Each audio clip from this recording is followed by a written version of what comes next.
So Welcome, everyone. I'm very pleased you can join us today for this haiku workshop.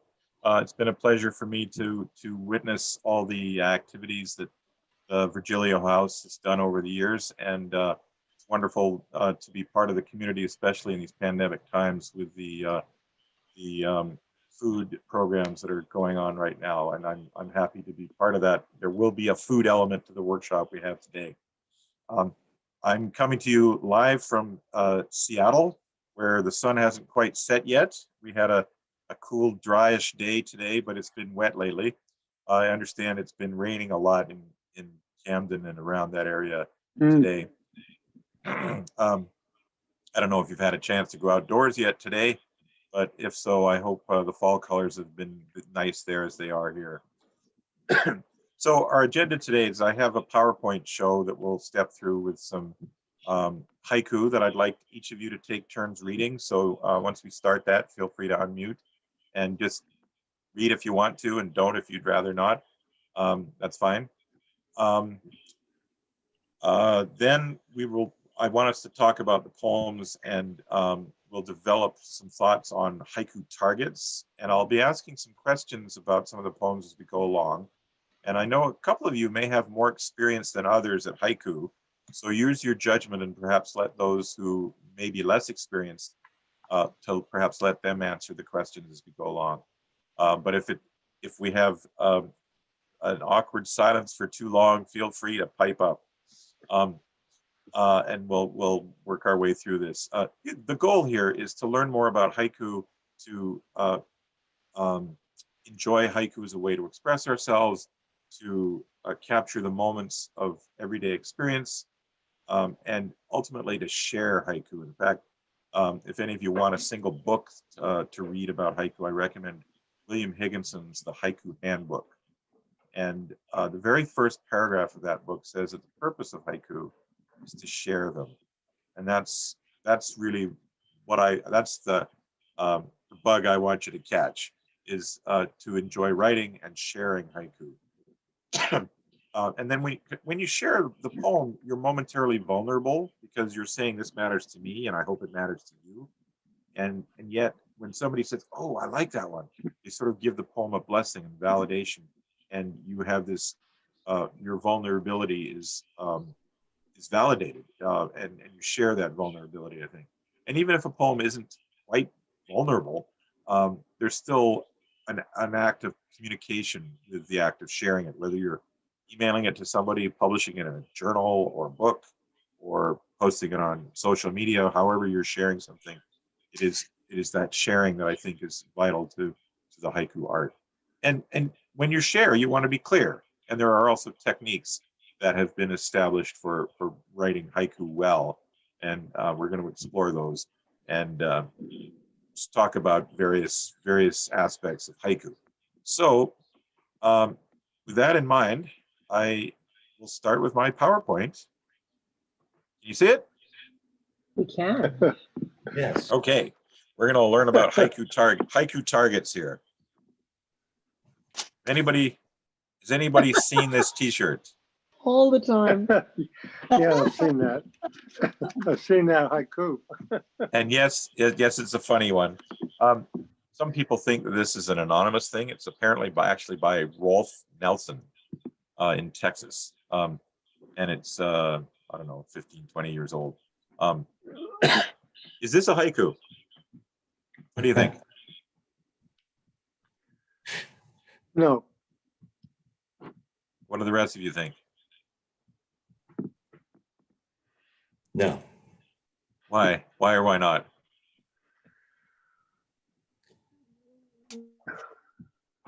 Well, Some of you aren't sure, right? Let me say this, Michael. We got this haiku in the high school haiku contest one year, and I didn't vote for it. So that's how I know it's not a haiku. Yeah, so that was a sort of plagiarism, I would say. And yeah. This one has been plagiarized quite a few times, rather publicly. So this is not really a haiku. It's funny, and it succeeds as a short poem for sure. We laugh. But it's not a haiku. It's really a comment about haiku. Hmm. So it's sort of a meta haiku, I guess you could call it. But there's one thing it gets right. What do you think Yeah. that is? The form?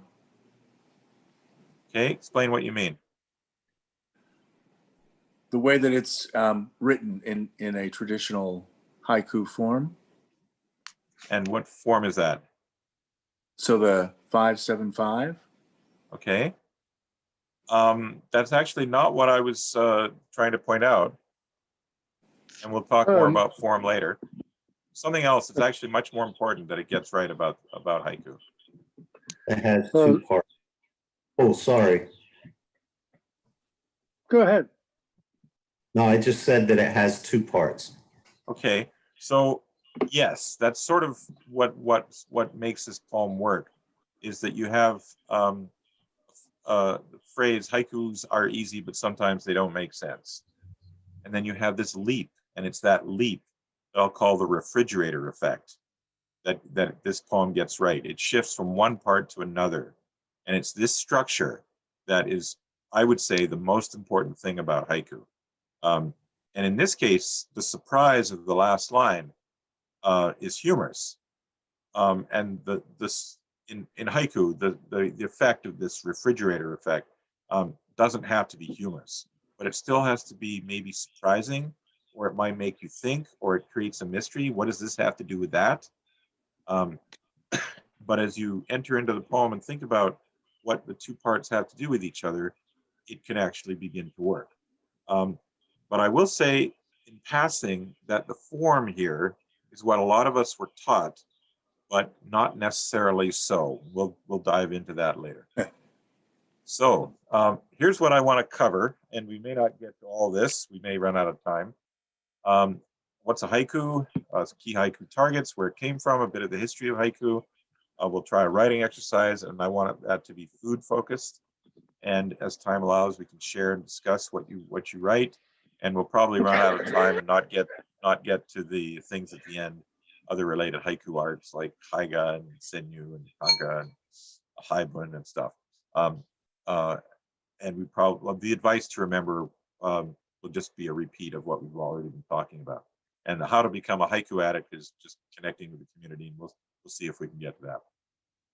If you have any questions along the way, wave or just talk, interrupt, that's okay. In the screen sharing view, I only see 6 of you at a time. So if you wave, I may not see you, so you may have to speak up. But please do if you have a question as we go along. I do want this to be interactive. And in fact, we're about to share some haiku, and I want you to take turns reading them if you like. It's optional, up to you. So this is it. Listen to the poems. Normally, I would give you a handout if we were in person, and I wish we were. But the poems we can discuss are on the screen, so that should do. As we go through the poems, I want you to think about how each poem makes you feel. That's really it, the feeling you get from the haiku. Really think about that and try to identify the feeling as we go. And if you want to take notes as we go through, there's maybe half a dozen poems. Think about that. And I want you to think about which poems you like most or which poems puzzle you.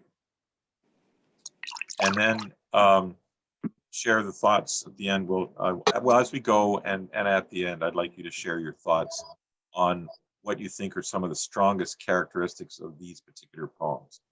And as it mentions at the end, these poems are from Corban and Hugel's Haiku Anthology. This is from the 3rd edition. The one that changed my life was the 2nd edition.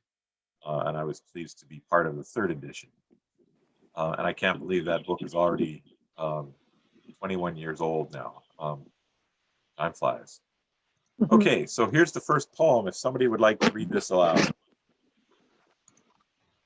I'll go, because it's one of my favorites. The telephone rings only once. Autumn rain. So why, you said this is a favorite? Yes. Why? Just because, I guess, because when it was written, telephones actually rang. There were cell phones. We didn't have answering machines or call forwarding or caller ID or any of that stuff. And so this is an experience that anybody my age or around my age will remember that the telephone would ring, you would run to get it, and then nobody would be there. And you had no way of knowing that feeling of uncertainty. Was it your long lost lover calling you up? Was it an emergency or something going on with your spouse or your parents or something? It was just a really odd feeling of not knowing what that was about. And I just think that, you know, to me, it had to be autumn rain. It could, any other kind of rain wouldn't, the feeling would have not been the same as autumn rain. And So- this is one of my favorite haiku. It's one of the ones that drew me to the form way back when I first saw it. So I have a good hit rating so far today. So That was you good. said that it has to be autumn rain. Explain that. Why? Because that's one of the questions I was going to ask about this poem. Is why does it say autumn rain? In other words, the refrigerator effect here. Autumn rain is sort of a surprise, yet it's right at the same time. What makes it right for you? Just because of the feelings normally associated with fall, melancholy, loneliness, the things are winding down. And to me, it just seems like, the poet or the person in this poem is sitting at home alone, obviously alone. And Yeah. the phone rings, and now I'm the kind of guy that runs to the phone when it rings. Some other people are much more laid back and maybe they let it ring a few times. So it might have a totally different effect on them. But I just remember feeling that autumn rain was the exact right season for this poem. So you were talking about emotions, and that's something I wanted to bring up. There's a feeling of loneliness, melancholy here, and Yeah. it's exactly that feeling, denied communication of the first two lines, that makes the autumn rain so fitting. And so, although it's the refrigerator poem, it feels random, and that's the source of its humor. But here, the leap is not random, and there's a connection between the two. And for me, it's the season, a melancholy season, a more lonely season, and even the rain, I think, is important because you hear the sound of the phone, and it stops, and maybe only then are you conscious of the sound of the rain too. So I think that's a valuable part of the poem. I have a question. Yes, please. Did the phone only ring once before it was picked up, or did it only ring once and was never picked up? So that's part of the mystery of the poem, I think, and that's part of the way it engages us. We don't know the reason why it rang only once. Did somebody chicken out and change their mind? Is it a former lover or a current lover or a bill collector? Who knows why or what it was? Who's calling? No caller ID, etc. It's part of the mystery. Having just driven through an hour of autumn rain, one thing I thought about it was that I'm driving through this, pine barrens in New Jersey, and it's beautiful colors, but the rain is muting them. And the fact that the rain is coming for the next few days is going to mean that's kind of the end of the fall color. So I agree that it's a sad reference. I think the poem could be interpreted as it only rang once because I'm sitting here with nothing to do but feel sad about the autumn rain, and the phone rings. Oh boy, I picked it up. Or maybe. Anyway, sorry, go ahead. So that's an important thing. The Japanese poet Seisen Sui referred to haiku as an unfinished poem, not in the sense that it was inadequate or incomplete, but that the reader finishes it, and that there's just enough information for you to get a feeling from it or get an image, etc. And it's vital that the reader finish the poem just as you did. And obviously today's experience for you, Henry, would be different than if you'd just been out skiing or whatever.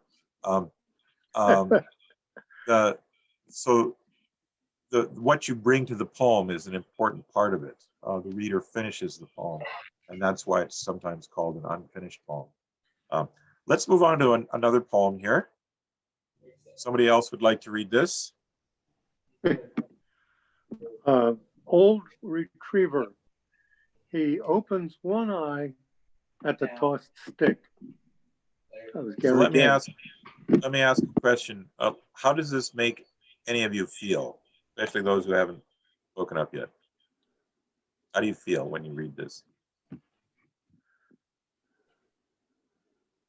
This is Judy. I'll talk. Yep. I feel good. I like it because I love retrievers and I know what it's like when they're aging.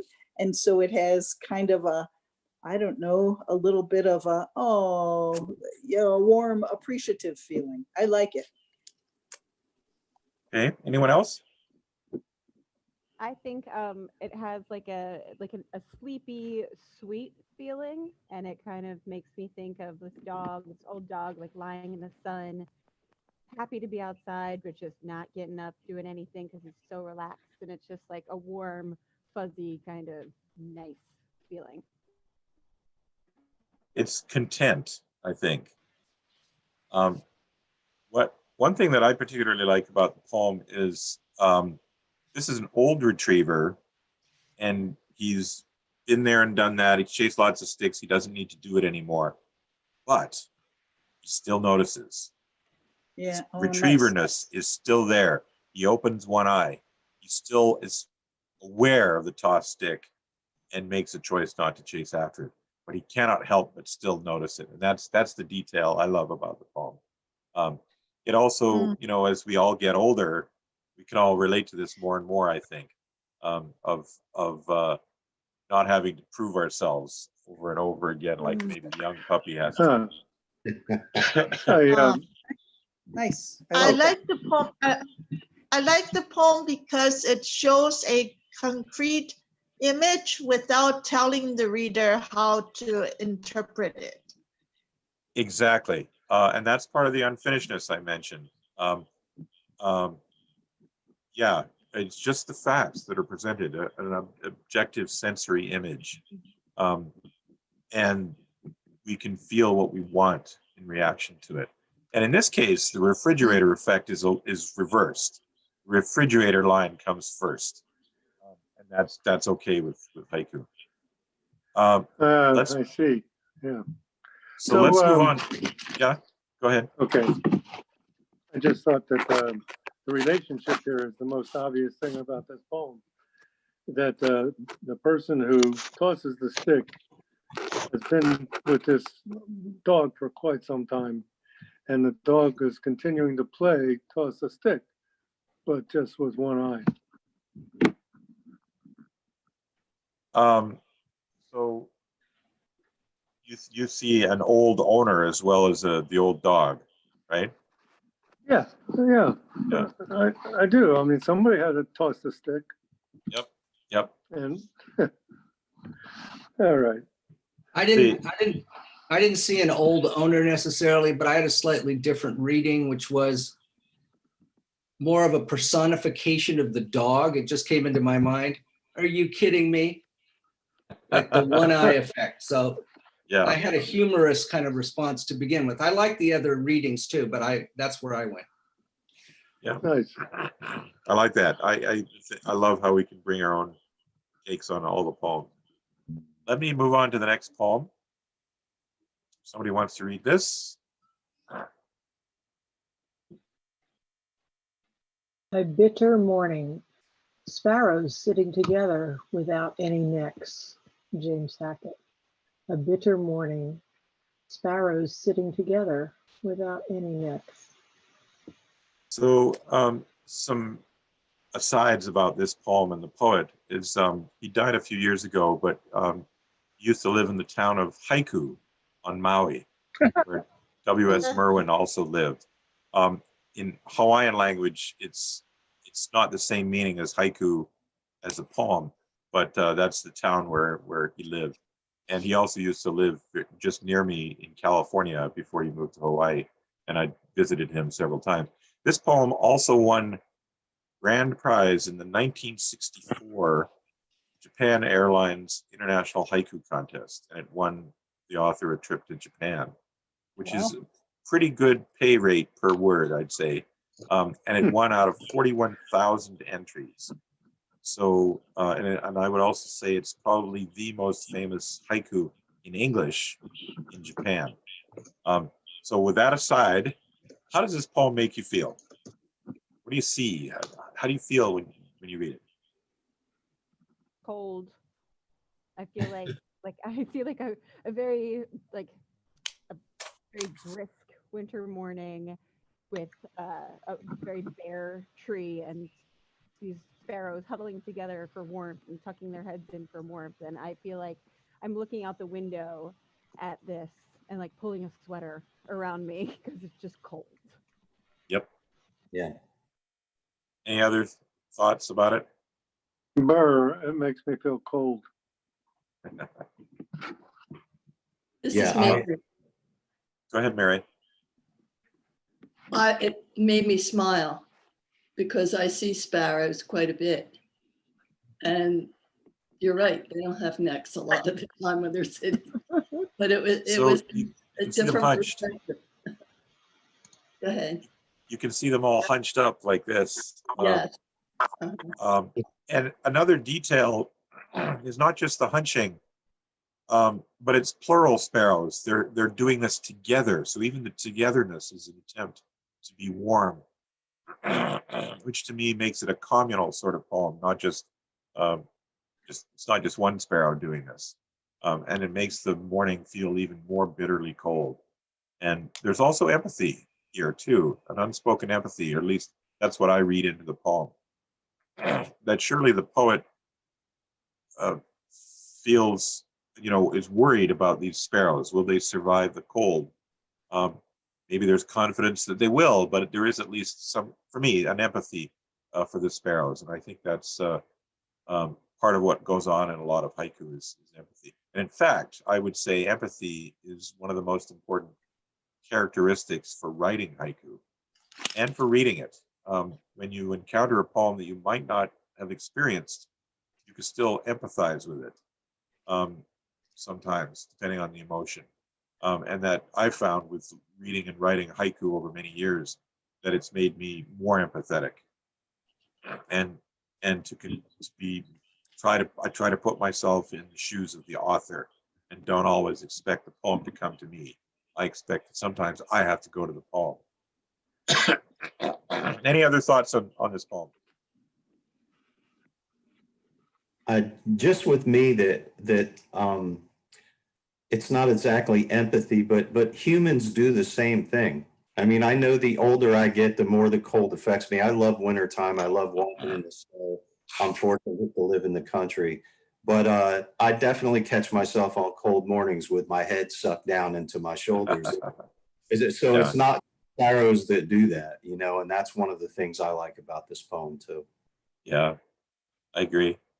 Without negating any of the things that have been said, there's kind of an edge because it starts off with this word very close to the beginning of bitter. And I didn't, as I was reading it, I didn't get to cold immediately. I got to the word bitter, which goes in a bunch of different directions. Then when I got to sparrows sitting together, then it started to be clearer as an image. So I just think it's a really interesting choice of the word. He could have done something else like bitter cold morning, which is redundant, but I'm just saying that the word bitter kind of caught me. It is an opening word, I think. It's just slightly fuzzy at first. It's like bitter coffee. What does it mean? But no, as you get to the rest of the poem, cold is the intent. But that openness allows of several ways into the poem to start with, and I like how it then becomes more resolved as the poem completes. So yeah, I think that's a completely good reading of the first line for sure. One other aside about this poem, although it won the 1964 contest, it was actually previously published in 1963 in the very first English language haiku magazine called American Haiku, published in Wisconsin. And there it was published in a shorter form. I think it was Bitter Morning, Sparrows Sitting Without Necks, or something like that. So it was in a different form originally. So let's try another poem. Somebody please read this.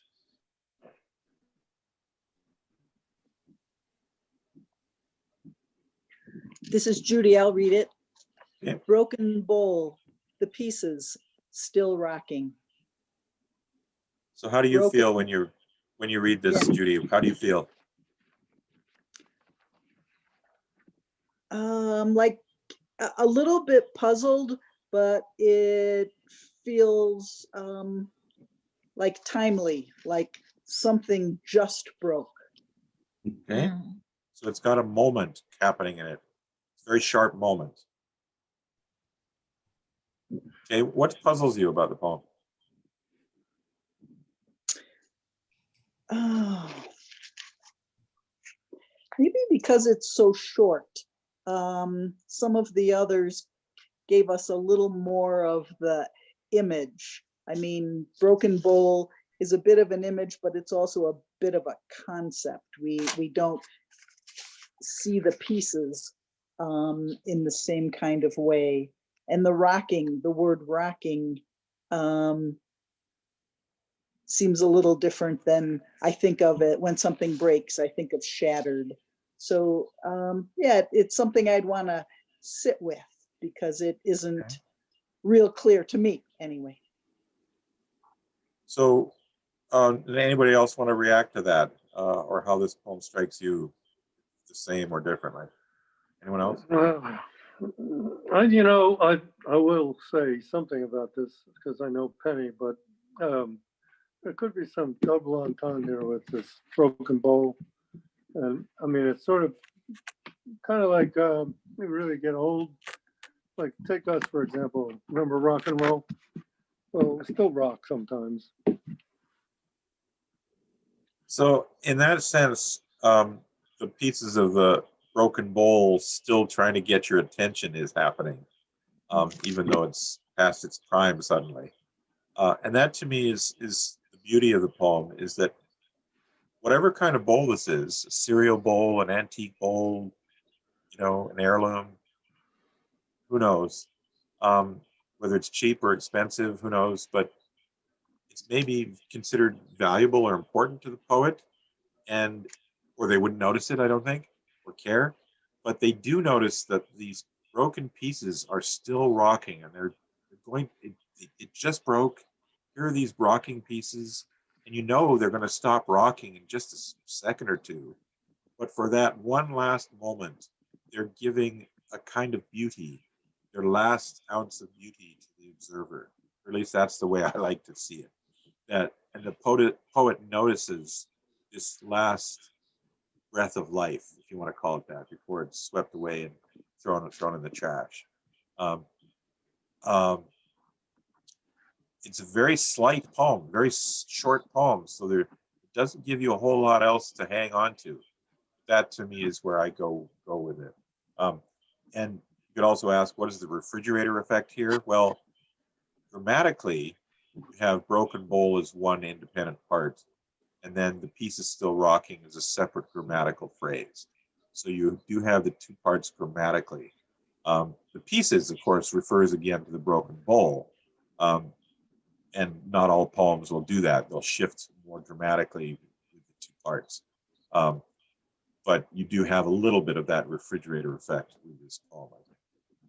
Any last comments or feelings about it before we move on? I remained uneasy. So I don't know much more to say about it. Maybe it's the rocking. I just felt a little off kilter because of that. So the poem is making you feel uneasy, or the meaning of the poem is uneasy for you, or what? Can we dig into that a bit? Yeah, maybe it's just the image of the rock, the continuing, the bowl is broken, but the pieces continue to do something, just kind of put me a little bit on edge. Okay. You don't like it? Is that what you mean? No, not at all. Uneasy, like like there's an earthquake, or I don't know, just there's okay. an uneasiness to the poem. No, I like Yeah. the poem a lot, actually. So it has some tension, might be a way Right. to Right. describe Yeah. it. Okay, got it. Yeah. Okay, The and I think bull- that, go The ahead. bull was, the bull was born to rock. Yeah, my first reading was that the bowl was broken in the midst of an argument. And then I thought, okay, it could just be a woman or a man sitting alone in their kitchen and drop the bowl. But that tension that you spoke to, I felt that really clearly the first time I read the poem too. I was like, okay, something happened here. Yep, And yep. those pieces still rock. And it's a very open poem in that regard. So that's actually was a question I would ask next is, why did it break? You know, we can add all sorts of answers. Right. An accident, dropping it, a dog's tail wagging it off the counter or something. Any number of reasons. And that's Right. part of the openness of the poem. That Right. You can put a lot of stuff in a bowl, and it could be a relationship. I think it's really, my appreciation's growing by the second. Yeah. That is So what I it's- love about haiku. When you put one out there in the world and you get people's comments back, I'm always amazed that some people's interpretation of what I've written is better than what I thought of at first. And I read it, and I say, that's what I meant. I mean, and they're wildly different. They come from different places, just like we just did on this one. We came from all over the place, and there's empty space for each of us to come in. So yes, thank you. Let's move on to another poem here. Somebody could read this.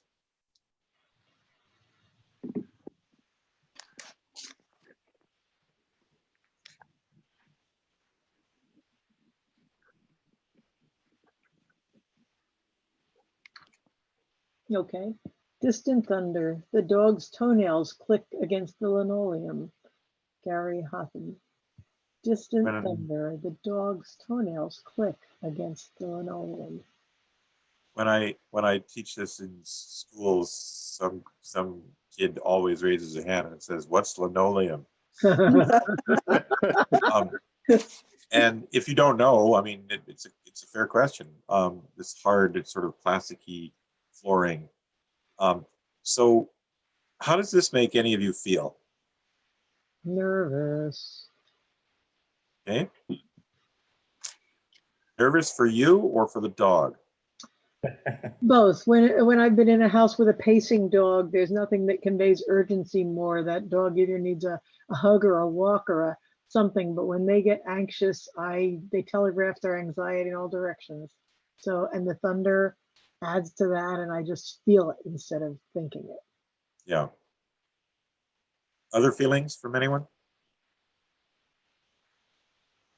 Well, to me, I'm not sure if it's a feeling or not, but I feel like I'm somewhere stuck between the thunder and the toenails in this poem. It's like the macrocosm, microcosm kind of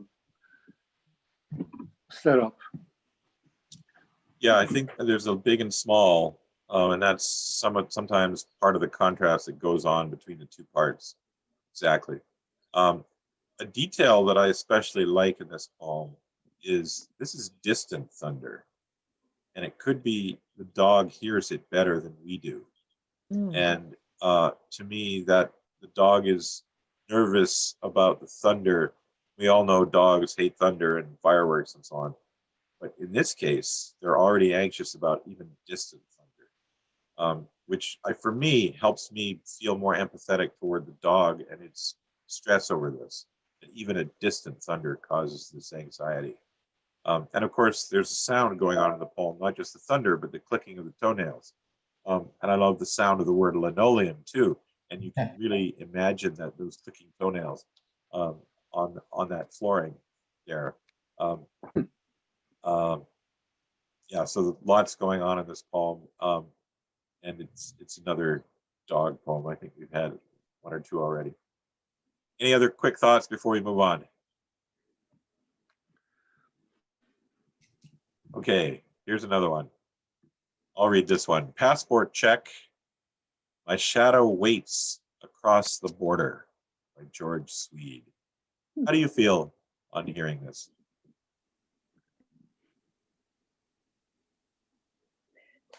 Nervous. Okay. That Me tension too, of waiting. nervous.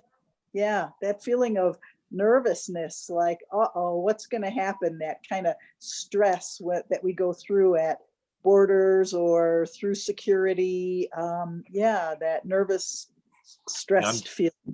The uncertainty, and yet And the shadow indicates the desire as well. You want to and get the travel through to this. back, I felt all anticipatory. Oh, crossing that Yep. border, and my shadow's there already, and I'm not yet. Yep. For some reason, I've always pictured this being outdoors somehow, and the person is walking across the border. It might be the shadow from a overhead light of some kind, but for some reason, I picture crossing a border to Tijuana from San Diego, or some European place where you're walking across the border. That's just me. That's what I bring to it. But you could be in an airport, and it's just this border is the imaginary line of being on the other side of the passport check. Whatever it is, there's this anxiety and desire that's competing with each other. They're competing, these two parts. Any other thoughts quickly? Go ahead. The shadow does make it without the passport. Yes. Yeah.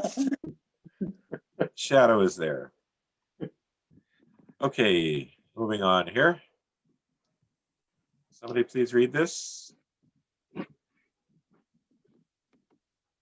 I'll go.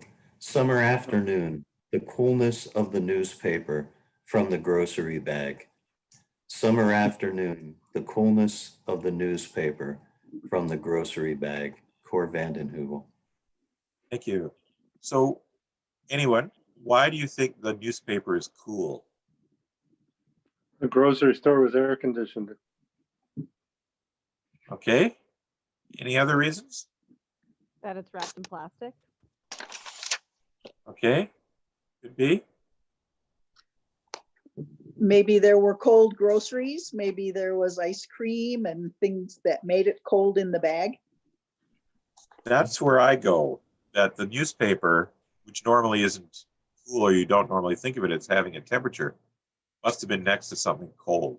Yeah, and I like to think ice cream. And what this poem is really about, I think, is the heat of the summer afternoon. We go by that first line pretty quickly. It's sort of generic almost. But this poem is really about heat, I think, because we're surprised by the coolness of the newspaper and something in the grocery bag that made the newspaper cool.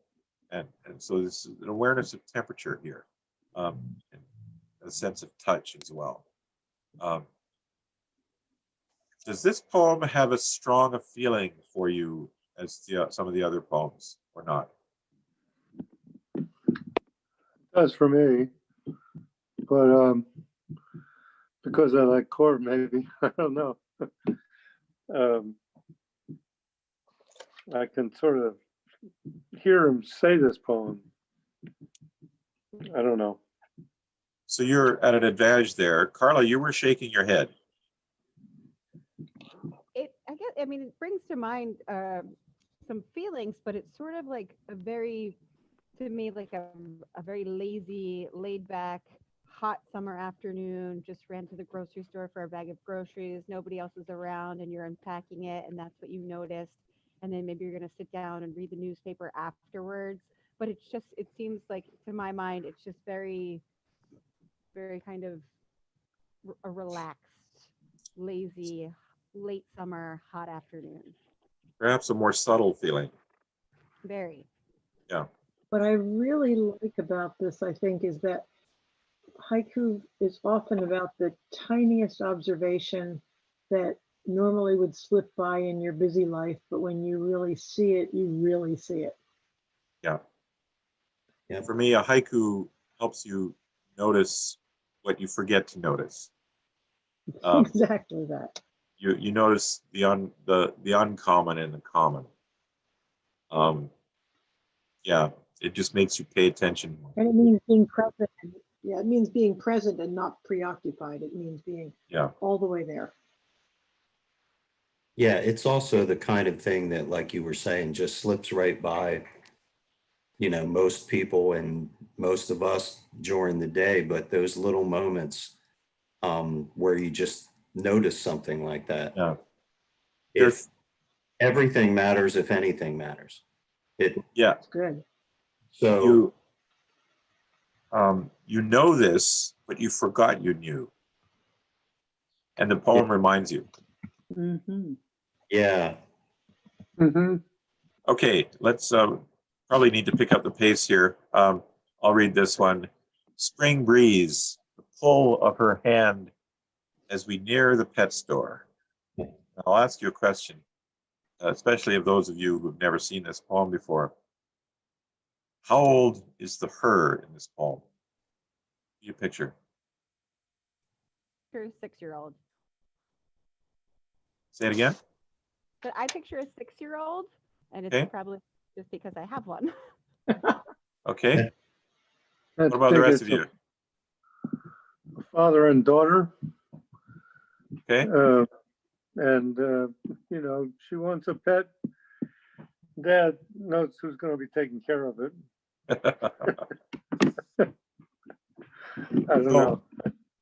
I have generally found, and maybe this is true for a lot of you, I've generally found that people tend to picture a child, female in this poem, and yet it doesn't actually say. So where is that feeling of this being a child? Where is that coming from in the poem? Spring. Okay. I Anything else? From remembering. I think it's from remembering both as a child and as a mom that tug when the child wants something and the mom's just ambling along. Well, you're saying Dad, Okay. but I have this visceral memory of the pull of the hand around animals in general, whether I was pulling or my kids were pulling or my grandkids now. Okay. And I also think even the word pet suggests kids like pets, and we associate children with kittens and puppies kinds of thing. So I think all of those things tend to work together to give you this idea of a child. Since I wrote the poem, I can tell you that it was actually written in the summer, and it was a coffee shop with my adult girlfriend. But the core of the experience for me was the pull of her hand. And when I felt that, when normally I was the one who was always walking faster, but when I felt the pull of her hand, that was arresting to me. And it was joyful, it was enthusiastic, it just felt spring-like and more like pets than pet store. And it was just very intuitive to me to change everything but the core feeling of the poem to these other details that sort of pointed to youthful enthusiasm or that kind of thing. So I changed some of the details in order to be true to the experience. And not everyone likes that. They think the poem has to be completely 100% what happened. And that's your choice. But for me, I'm writing poems, not diary entries. So I feel I can take poetic license with it to convey the poetic truth that might differ from what actually happened. So that's why I include this poem as an example. Any last thoughts? Okay, one more here. I think it's just one more. Oh, maybe a couple more. Someone want to read this? Home for Christmas. My childhood desk drawer empty. Michael Dylan Welch. Sorry, what was that, Robin? Ouch. Why? Because coming home for Christmas and finding that, well, I associated a lot of my friends came home and found their rooms have been repurposed into guest rooms with all traces of themselves vanished. And that's an ouch. Yeah, it's a bit of an ouch. It's sort of a recognition of growing up. And yet nostalgia too. I can still see the drawer and the moment that I was inspired to write this. And I remember there were crayon marks on the sides of the inside drawer. It brought to mind my experience of coming home from prep school and my mother sold my Lionel trains. My mother gave away my Hot Wheels. Oh no. Wow. Okay, let's move So on. could I ask a question, Michael? Oh, yes, please. So on several of these, it makes me think a little bit about metaphor, because often my mind wants to go symbolically with these and kind of pull away from the literalness, but it sort of feels like the way we're talking about them that we should stay pretty literal. But you know, the childhood desk drawer empty, that emptiness could mean a lot of things about childhood or returning home for Christmas, and kind of like the broken bowl still rocking. It could be, so what did this break mean that it is still rocking in the person? No. Is that kind of wrong to No. you know, read into them, or would you speak to that? Yeah, so I think it's excellent that you read into the poems that way. I think that is part of the reverberation of what makes a haiku work, is that they can have this metaphorical level. I'm suddenly thinking of a poem by K. Anderson, something like 5 years in the wrong window, the iris blooms, something like that. And I shared that poem with a friend of mine who immediately loved it because she had been married for 5 years, felt utterly stifled in her marriage. She just got divorced. She moved to California, that's where I knew her, and she suddenly felt like she was blooming. Wow. And so for her, it was utterly a metaphor. 5 years in the wrong window, the iris finally blooms, or whatever it was.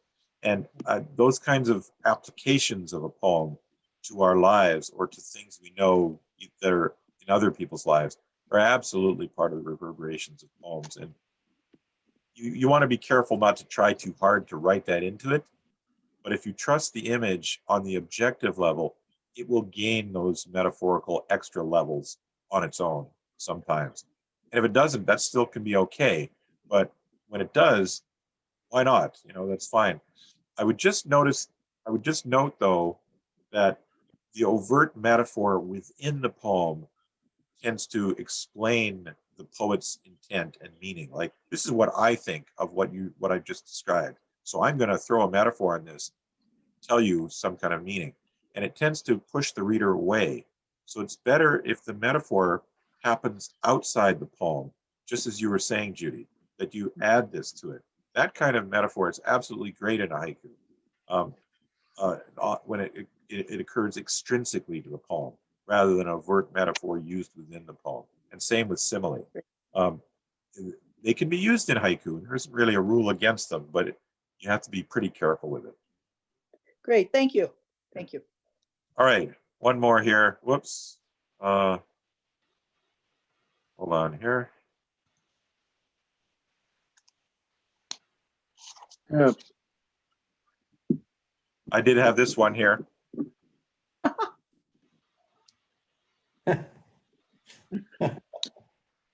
I'll read this one. Grocery shopping, pushing my cart faster through feminine protection. So this is a guy poem, perhaps. I don't know.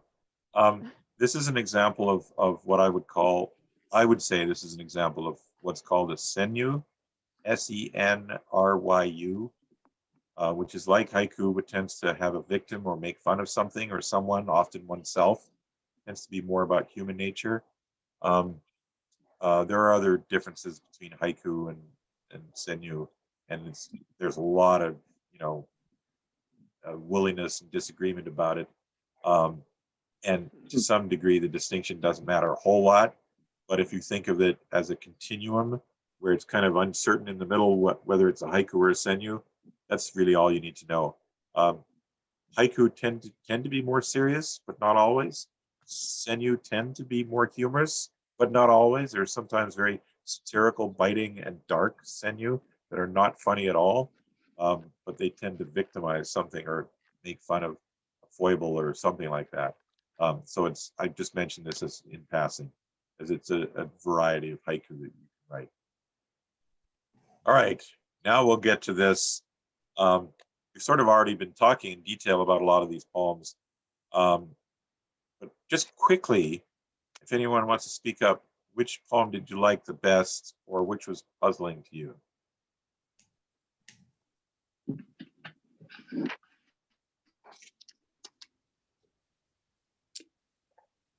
Okay, and maybe we've already, go ahead. I think for me, just on a personal note, I enjoyed the pet ones because it triggered a fond memory in me. So about the dog's toenails and the old dog lifting his eyelid. So those, you know, kind of touched me in a certain way. But I think the ones that intrigued me more were the ones that I read metaphor into, like the bowl still, the pieces still rocking, or the shadow across the border, what's going on in there. So I had two levels of reaction, so it was enjoyable. So thank you. Okay. And I think it's worth cultivating one's sensitivity to haiku in that way, different ways you can respond to a haiku. So thank you. Anyone else? For me, the one that puzzled me the most was the one about the broken bowl and the pieces still rocking, because I thought that the bowl might have been thrown by somebody out of anger, and that the poem is still very much in the moment of that, but it doesn't say that, say so in the poem itself. So I'm guessing that there is, like you said, tension and even anger in the poem. So for me, it sounds like you completely do get it, because all of that is true for the poem, I think. But it's a much slimmer poem, so it takes a bigger risk in hoping you'll get to conclusions like that. And some poems don't take quite the same risks. Right. So I'm suddenly thinking of another poem that I'll mention here. One of mine, an old woolen sweater taken yarn by yarn from the snowbank. An old woolen sweater taken yarn by yarn from the snowbank. What season is that? Anyone? Spring, winter. Okay, why spring? Why spring? I feel like it's the snowbank is melting, and there it is in there left from the winter time. Okay. What else?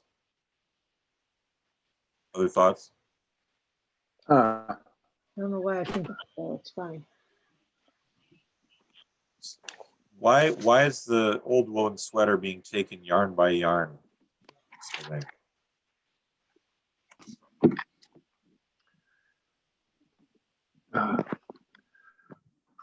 I thought it was winter. Okay, winter. And that's why it's being taken yarn by yarn. Why would the winter do that? Why would that happen in winter and not spring? Well, I'm not positive, but I guess I just saw it as kind of half in there, and you're kind of trying to pull it out, and it's just maybe unraveling or partly coming out. And so it could be spring, but I saw winter when I heard it. So okay, and that's fine. So I'm mentioning this poem because it takes a risk. It is a spring poem, but no one yet mentioned why it's a spring poem. Why is the sweater being taken yarn by yarn? The sweater is unraveling. I being... thought winter. I know you're saying it's a spring poem, but what I thought was that maybe it was children playing. Somebody grabbed a yarn, and the other child was running away or on the snowbank or something like that. It's unraveling somehow. Rick? Yeah, birds are doing it. Okay. It took me a while to get there, but that's my reading of it. Because I got lost in the yarn by yarn in the sense of the word yarn as like a story. So someone tells a yarn, and I kind of went down that road for a while, which is, I'm sure, that not where you wanted me to go. And then when I finally thought, okay, why is it yarn by yarn? I picture birds doing it to make their nests.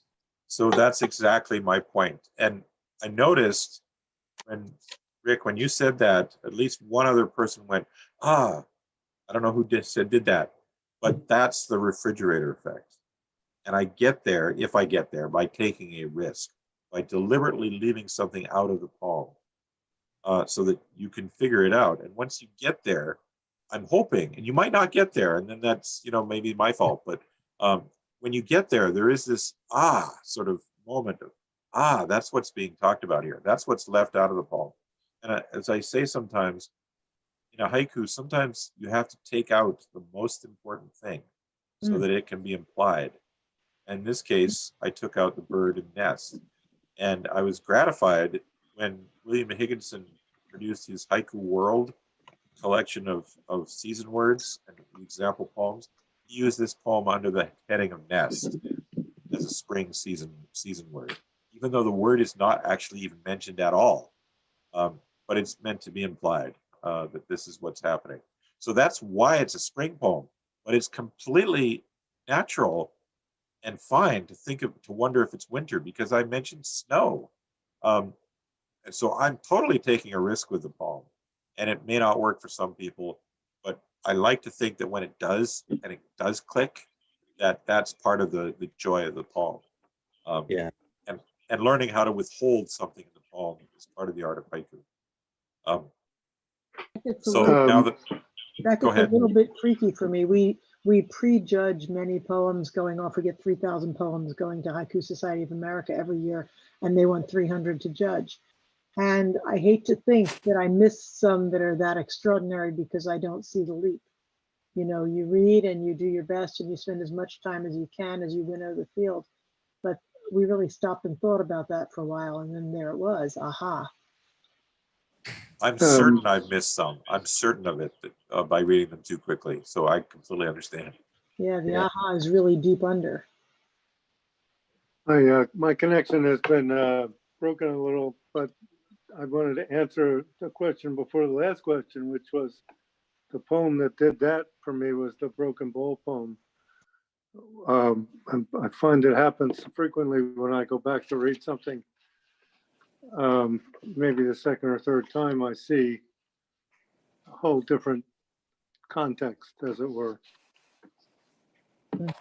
Yeah. Well, thank you for those comments. Let's pivot a bit here. And I want us to brainstorm some common characteristics of the poems we've just heard.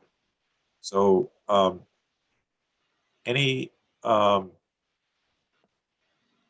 pardon me while I trying to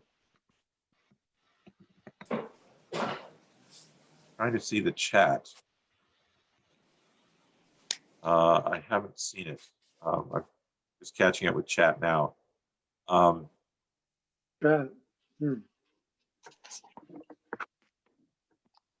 Okay. So what I'd like to do, and I don't know if we can do it in the chat, or I'll try to do it in the chat, is what I want us to do is think of some common characteristics of the poems that we've gone over.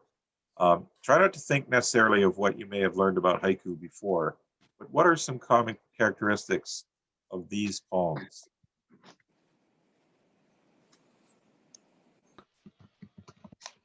For me, it's the strong sensory images. So it could be the single ring of the phone that you kind of hear, or the pull of the hand, or the image of the threads. So there's a very strong kind of concrete sensory image in there. Okay, so I've typed sensory images in the chat, and I'm going to add the word concrete. That's important. What else?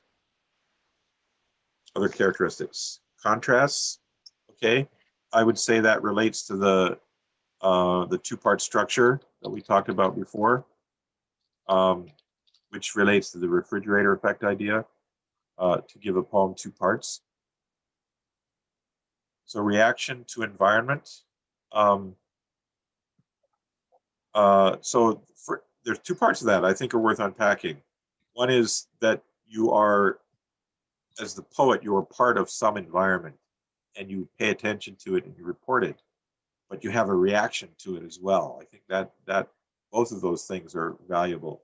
One thing that's been a discovery in haiku for me is that it's made me more aware of things, to notice things more. But it's also helped me notice my feelings, reaction to those things. So it's totally a reaction to environment that goes on in haiku. Yes, I really like that. So Jackie, you wrote juxtaposition, and that goes with the two-part structure, that one part is juxtaposed with another. And I'll speak to that for a second and say that there are two aspects of this for me in haiku. One is grammatically, you have one thing and then another, and they're grammatically independent, but they're also imagistically different. In other words, if I say the horse is galloping through the snow, its hooves blurred. In a way, that's two parts grammatically, but imagistically, it's the same thing because they're both about the horse. If I say the horse is galloping through snow, divorce pending, that's a leap. That's a leap away. That's closer to the refrigerator effect. And it may be too much of a leap, but you see the difference there? You want a grammatical separation and an imagistic leap between the two parts. And I'll mention here, for those of you who are new to this, in Japanese, the technique uses what's called a kireji, or I'll type that in. So you see the word kire means cut, and ji means word, so cutting word. And in spoken Japanese, there is a word in haiku that cuts the poem into two parts. And that's where this two-part structure and idea of juxtaposition comes from. And it's part of the structure of a haiku that's seldom taught in schools. Amy's typed in engaging, and I totally agree with that. I think the sensory images engage us and make us feel a moment. That's one of the goals of haiku, is to make us feel something, which was why I was always asking you, how does this poem make you feel? Any other characteristics?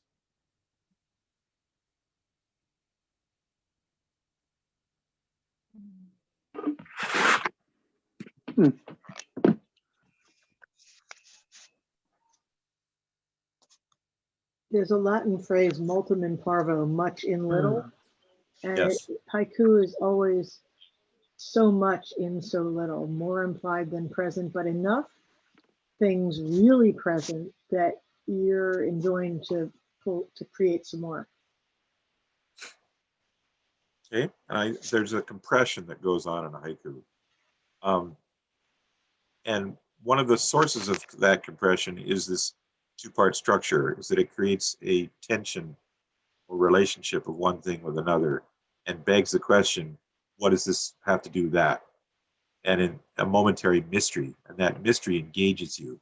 And if it didn't have that two-part structure, it has to engage you in some other way, or maybe it won't. There's another thing that's common with haiku that is also part of its compression. No one's mentioned it yet. It's one of the most important things about haiku. Seasonality. There you go. So yeah, there's a Japanese word kigo, which means season word. And so when I say spring breeze, the pull of her hand, it's near the pet store, spring is directly naming the season, or the summer afternoon, etc. The coolness of the newspaper. So the season is directly named there. Or in some cases, it might be more subtle, like distant thunder.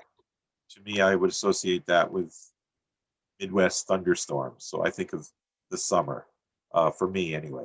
And some of the other things that I've mentioned have a seasonality to it. And this is one of the most important things in haiku, to invoke the paradigms of the seasons, and maybe relating to that to the seasons of life, etc.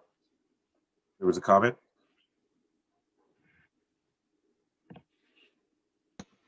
Someone was saying something? So some other characteristics are obviously these are poems. Pretty basic to say that, but yeah, let's not forget that these are poems. And the ones I've been sharing are all in 3 lines, but in Japan, haiku is actually a single line written vertically. And some people suggest that a single horizontal line in English is the equivalent. And a lot of people do write haiku as one-liners in English. But it can still have the 2 parts within that one line. Or it can still have these other targets, such as shooting for images and objective sensory things. So that's actually another thing I should add here is 5 senses. That's a key part of haiku, is to present something through your 5 senses. And I'll add this too. You're going to try and create an emotion. That's the idea of sharing it. So you're saying, this is an emotion I had in reaction to something, and maybe you'll have the same feeling too. And if you were going to write down one thing from this entire workshop today, especially if you're new to haiku, it would be this: don't write about your feelings, which may seem contradictory given everything I've said. Instead, though, write about what caused your feelings. And that helps you get to the objective sensory image. And if you present the image, the experience, then the feeling will go along with it automatically.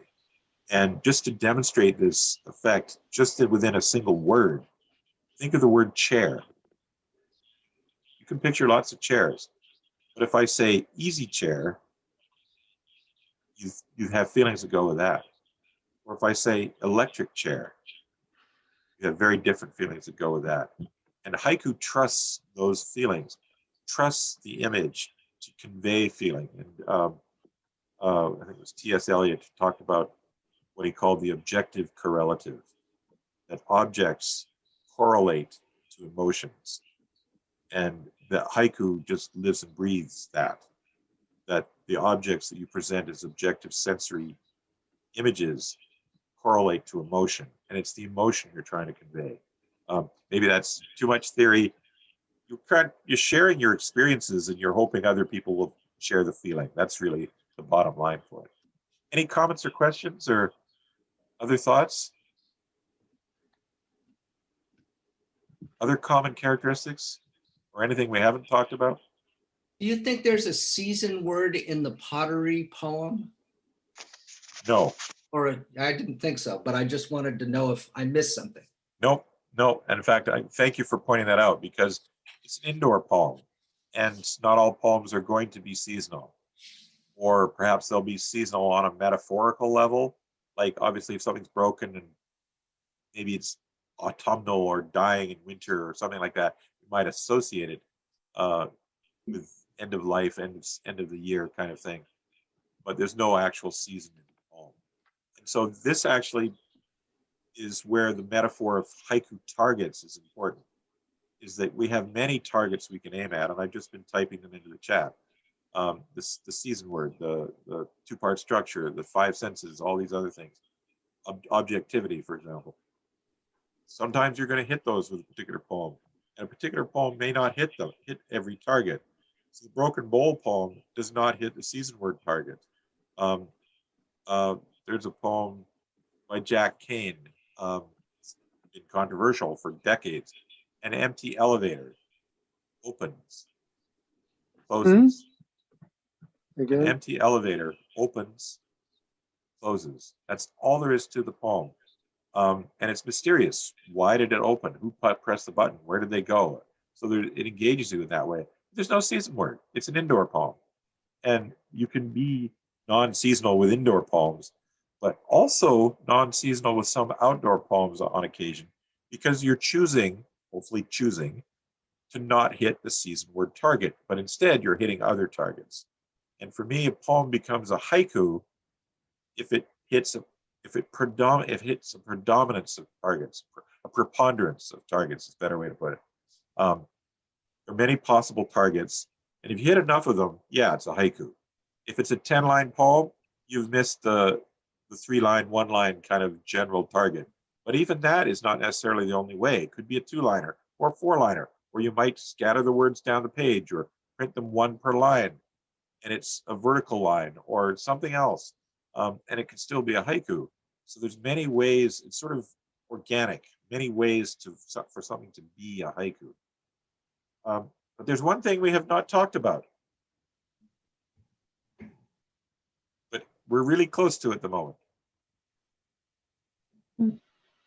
Came up when we were talking about the refrigerator poem, and I said we would talk about it later. 575. There you go. Okay, so most of the poems that have gone by are not 575. Why? Because wasn't that what we were all taught haiku was supposed to be in grade school? We were all taught 575, and if you look on the internet, Instagram, all the haiku shared there seem to be 575. If you look at Cor Vandenhovel's haiku anthology, the great bulk of the poems are not 575. And why is that? Well, that's because one thing, in Cor's anthology anyway, I think the poems are aiming at different targets, not simply counting syllables. It's a choice to aim at 575. It's not necessarily the only target that matters. But I would say it can be a dangerous target to aim at, because of differences in language. 575. Now here's something that may be a surprise to some of you if you're new to haiku. 575 syllables in English is actually, as I see it, a violation of Japanese form for haiku, not a preservation of it. It is a violation of the Japanese form. Here's why. The word haiku itself is 2 syllables in English, but it counts as 3 sounds in Japanese. The word Tokyo, that we might say it's Tokyo, sounds like 3 syllables, is actually pronounced as Tokyo, which may sound like 2, but it actually counts as 4 sounds. To-o-kyo-o is what they're counting. The word sign, 1 syllable in English. In Japanese, if they were to count that, it would be counted as saya. The N sound at the end of the word is counted as a separate syllable. So what they're counting is not like our syllables. And I was reading Kit Pankos Nagamura published a book of Olympic game haiku earlier this year. It was meant to be for the Tokyo Olympics. And in her introduction, she said something fascinating to me. She said, if you write 17 syllables in English, you are typically including enough information to fill 2 haiku in Japanese. That's how stark the difference is. And to me, that's amazing. And it's true that if you write 575, it's a choice, and you can still hit other targets and still write a good 575 haiku. You are still producing a haiku, a poem that's significantly longer in content than the Japanese haiku. So if you think of haiku in Japan as being like a baseball, that size, density, if you write, and that's 575 sounds that they're counting, or on is the word. If you think of Japanese haiku as being like a baseball, and then you write haiku 575 syllables in English, you're actually producing a softball, if that metaphor makes sense. And just translating the number without thinking the quality of what you're translating is misleading. So it's like saying, if you think 575 syllables in English is the same as 575 sounds in Japanese, it's like saying 100 yen is equal to $100. They're just not equal. And I'll move on from this subject in a moment, but I'll leave you with this. Maybe you have questions too. To illustrate the difference between the languages, think of the word Joe and just shorten it, not the name Joe with the E on the end, Joe. That is what a Japanese syllable sounds like. But in English, we can add more sounds, still keep it 1 syllable, that immediately departs from Japanese. We can say jo or joy, joy, feel the mouth move, still 1 syllable, We can put an S on the end, joys. We can make it a female name, Joyce, with a slightly different ending. We can put a T on the end of it, Joyce, still one syllable, but only that first initial jo was what happens in practically every syllable in Japanese. They stop counting at that single sound, and we can do a whole lot more. And we can even go further in English. Joyce, you can pluralize it, still one syllable. And you can find other examples in other languages that do a similar progression that immediately depart from the single sound that's counted in Japanese. So you don't have to write 575 in English. You may choose to, and that I can respect that. And there's excellent haiku that have been written 575. And I'll share one of mine if you like, which is Tulip Festival. The colors of all the cars in the parking lot. Okay, it's 575. But to me, it's irrelevant. Well, I wasn't aiming at 575, and it doesn't have more virtue because it's 575. Instead, it has two parts.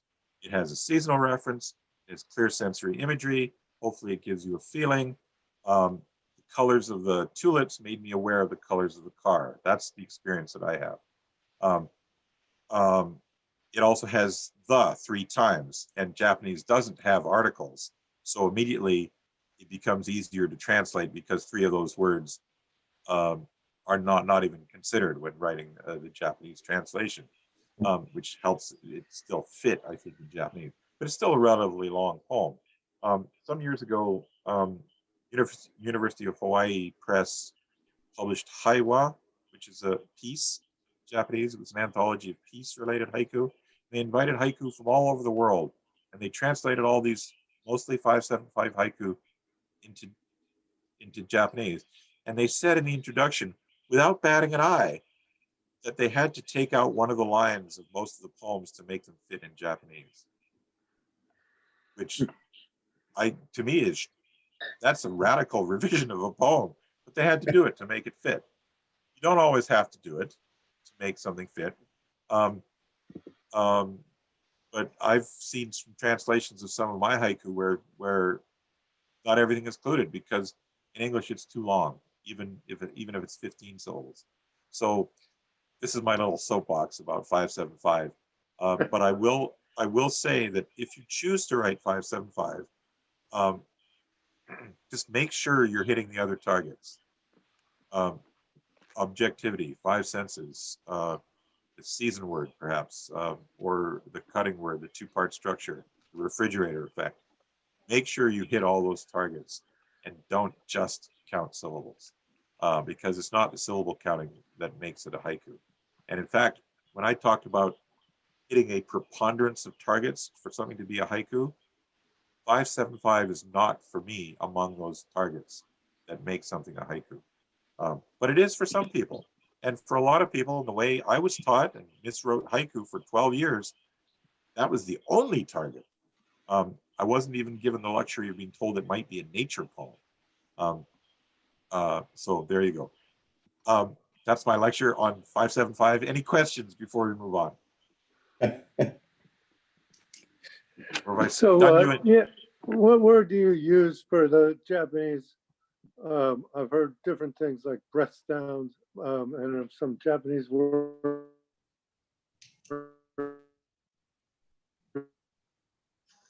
You're cutting out. I'm not hearing you.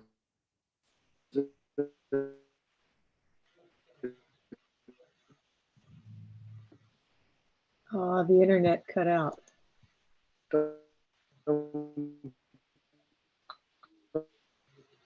Yeah, I'm not hearing the question. Sorry, the internet cut out. You might have to put it in the chat.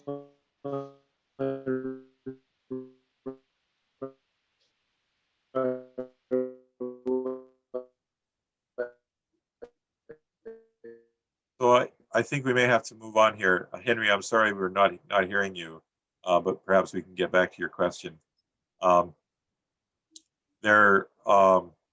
You were talking about Japanese terms. Do you ever use Okay, he's logged off now. Can't hear you. Um, Whoop, fell off. So I will say something briefly, and maybe he won't hear this answer if it was part of his question. There are Japanese terms like kigo for season words and kireji for cutting word, and other Japanese terms. My feeling is that it's fine to use the English equivalent. It's okay to say season word, because the Japanese terms they're useful in some places, but they can be jargon and sort of clubby if we use them too much. Whereas the idea of include a seasonal reference in your haiku, that's pretty clear to anyone. As an option, as a target you can choose to aim at. But yeah, I tend to not use Japanese terms too much unless I'm explaining the origin of the concept behind them. You back, Henry? Yeah, breath sounds. That's what I was talking about. As a way of describing a Japanese syllable. Breath sound. Stone? Breath sound. Oh, okay. Yeah. You could say that applies to syllable, though. I'm not sure it's all that helpful, because what's counted in Japanese is so much shorter than the varieties of what can be considered one syllable in English. Haiku has been described. Poem. Sorry? A one breath poem. Exactly. Yeah. Haiku has been described as a one breath poem, but some of us take deeper breaths than others. So even that has a limitation, if you ask me. It would be fun to see how many syllables somebody could say within a single breath. I'll bet it's a hell of a lot more than 30 or 40. So the idea of a natural breath it's a nice idea, and it's fine, but it's not terribly helpful on a scientific level. Any more questions on form before we move on here?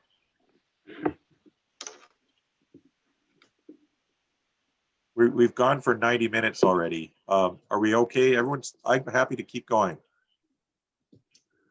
Thrilled to have you continue. People seem to be happy staying with us. Okay. If anybody does need to leave, I understand, and I hope this has been beneficial for you. But yeah, I'm happy to keep going. So let's keep doing that. Let me move to my next PowerPoint slide here. So this is a summary of what we've just been talking about.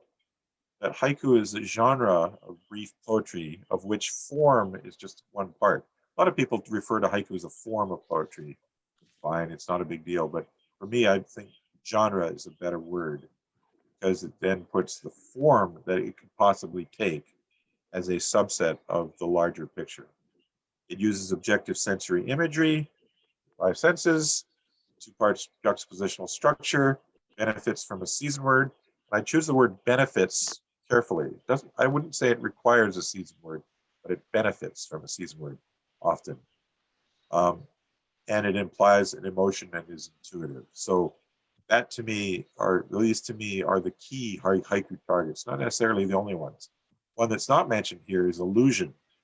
And allusion used to be far more common in Japanese poetry than it might be today, but there will be allusions to things, especially other poems woven into haiku that the audience was expected to know and understand. And also the effect of place names.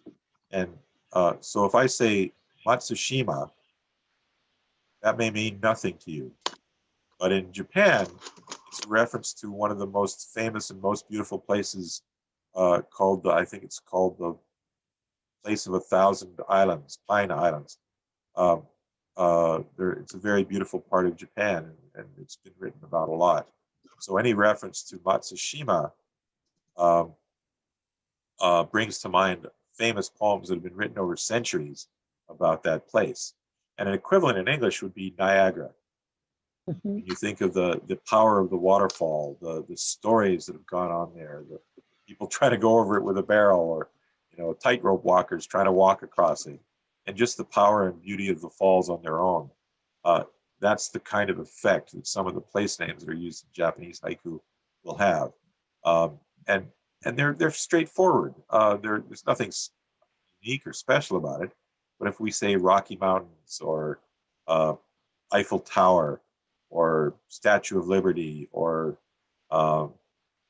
Sydney Harbor Bridge, I don't know, whatever it is, it'll carry a weight to it that engages us in special ways. So these are things that are not mentioned here that we can do in English that are like what they do in Japan. So those of you who have been around haiku a bit, or those of you who are new, is there anything you think you'd add to this list that I've not mentioned? The one thing I would add, Michael, is just the sound of the poem. That it has to sound right. One of my haiku mottos is if it doesn't sound right, it's not right. It's like that. The haikus are easy. Refrigerator tacked on to the end of that. It's a joke, but it doesn't sound right. And a lot of, my own poems that fail because I just can't quite get the sound to capture the experience. It all has to fit together. And for me, the ones that work are the ones that sound like what they're portraying, what's enclosed in the poem. So I think the sound of haiku is very important. Okay, and I agree. And I know you're a musician, so I can see why that's important to you. And it's important to me too.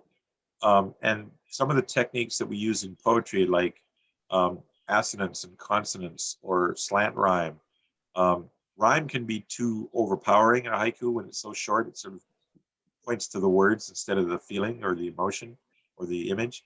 But sometimes a careful rhyme and some of those other sound techniques that we use in longer poetry are exactly what make the haiku fall into place.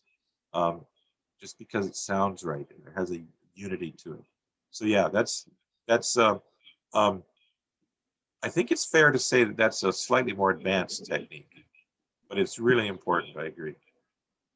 Thank you. Yeah. Anyone else? Okay, now that I've stunned you into silence, I want to go over very quickly, and then I have a writing exercise after this, about the history of haiku, and we'll cover some of the main Japanese haiku poets. So haiku sort of began 1,300 years ago in Japan with something called uta, which means song. And it was a borrowed form that came from China. It was actually written in Chinese characters. And if you know the history of the Japanese language, you know that a lot of the words are Chinese, or they use Chinese characters. Sometimes the meaning has changed of those words over the centuries, but there's a lot of Chinese kanji that's used in the Japanese language. And the uta, or song, also came from China. But over the years, uta became waka, which means Japanese song. Wa is a particle that means specifically that this is now Japanese, meaning that they were now using these poems specifically using the Japanese language and not just Chinese from 1,000 or 1,300 years ago. And some people even say today that a waka, which they say here later became known as tanka, that the waka has to be written in Japanese and cannot be written in any language but Japanese. That may be a little stringent, but the point of it was that the word was trying to differentiate waka, the short poem, from the uta, which was the Chinese poem. They were asserting themselves here in developing their own language at the time. The waka had a pattern of 5-7-5-7-7 most often, and that is what is used in tanka in Japanese today, which is a much older form that haiku helped to influence. Again, 5-7-5-7-7, and that tanka just means short song. And even today, in the imperial court, the emperor and empress, for New Year's Day, they have a tanka contest, and the winners are chanted. And you can listen to recordings. It's on NHK television of this performance of these selected poems out of many thousands, tens of thousands that are entered, and they're all chanted. They're still songs, even though they're poems as well, but they're treated as songs even after centuries. So years ago, in the imperial court, which is where most people, if you were literate and could read and write, you were probably in the upper class and in the imperial court. Commoners generally couldn't read and write. But in this context, they used what was called renga as a pastime. So somebody would write a 3-line, well, in English it's 3 lines, a starting verse called a hoku, which I mentioned here too in this slide. The starting verse of a renga is called a hoku. And that was 575. And somebody wrote a response verse that was 7-7. And then there was a 575, then another 7-7. You had this alternation as a chain of poems.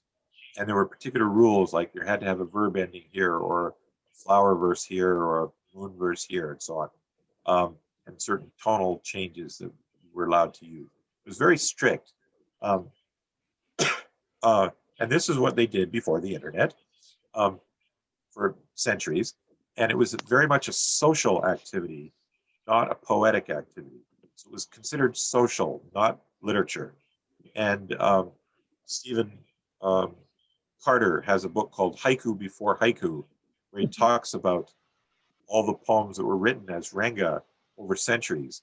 And it's startling to me. He said that there was an entire century in Japanese history where not a single entire renga was preserved because they were just social activities and thrown away. But starting verses were preserved, or parts of the renga, but at least for one entire century, if you can imagine millions of renga being written at that time, not a single one has been preserved from one particular century. I think it's like the 12th century or 13th century, something like that, because it was a social pastime. But the key thing that affects us today in haiku is this idea of the hoku. When you were writing a renga, you write the starting verse, 3 lines in English, and then a 2-liner response verse. The idea is you link to the previous verse in some way, but also shift away. And that's why it's a chain. You have this continual linking and shifting as you go through all the verses, taste all of life, which is the idea. But the hoku doesn't have anything to link to or shift away from. So that's where the 2-part structure comes from in haiku, because the starting verse of a renga puts that link and shift structure, that 2-part structure, into the single poem. And it's the only poem in a renga that does that, or is supposed to do that. Thereafter, even the 3-liners in English are not supposed to have that 2-part structure, which a lot of people think it should, as if thinking they're supposed to be haiku. But after the starting verse, none of the following verses are supposed to be haiku, meaning to have that 2-part structure. But that's where the 2-part structure comes from. And usually the hoku is written about the current season, and it's complementary to the host. It's a traditional thing. So that's where the seasonal word comes from in haiku as well. Comes straight out of the hoku, the starting verse of this linked poem poetry called renga. A modern term for renga is renku as well. So that's sort of in a nutshell where haiku came from and its development over hundreds of years in Japan. And yet, all these short verses were not called haiku until about 120 years ago. It says 100 years ago, it's really 120 some. The poet Shiki came up with the word haiku for this verse, hoping it would become an independent verse and no longer be limited to being associated with renga and linked verse. And it was very revolutionary in the late 1800s for him to do this. But it also, some people say, it saved haiku and made it an international form, a form that is spread around the world, or a genre, as I like to say. So any questions on this before I move on? So Basho was like late 1400s when he apparently was noted for having used haku as a form that wasn't necessarily part of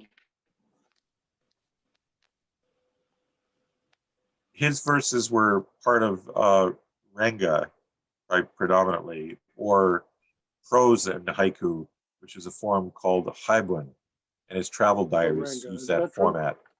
So speaking of Basho, here he is. This is his most famous poem, Furuike ya Kawazu Tobikomu Mizu no Oto, or Old Pond, frog leaps into the sound of water, or a frog leaps in the sound of water. So you have that refrigerator effect of the old pond is one part, and then the rest of it is the other part. And something that's worth noting about this poem is, for centuries, the Japanese court tradition was that if you were writing about a frog, the expectation was to write about the croaking of the frog, the sound of the frog itself. But here, he's doing a different kind of sound, the sound that it makes as it leaps into water. So this poem was actually pretty revolutionary. And in that sense, you could also imagine that the old pond is sort of a metaphor. This is frog is disrupting the old ways of writing this sort of poetry. So there's a revolution going on here that's not necessarily evident in the surface description of what's happening here. So this is perhaps the most famous haiku in the entire world. Old pond, frog leaps, sound of water. There are various ways to interpret that in or into or leave it out. I think Hiroaki Sato published a book with 100 different versions of that poem. Yes, I think there were 140 by the time he finished. There's some in limerick form, some in sonnet form, and also various translations of this, like Jack Carroll or Allen Ginsberg's was something like pond, frog, plop. And there are many variations, and it's great. It's fun. It's fun to play with it. So Basho was the first of the four great haiku masters in Japan. Who lived in the 1600s, and it's followed by Busan, who was also well known for being a haiga artist. Haiga is haiku painting, where you paint a picture and use the same brush to do calligraphy of the poem on the same piece of paper. And he was, if he wasn't a haiku poet, he would be he is a national treasure just for his paintings. But he was also talented with haiku.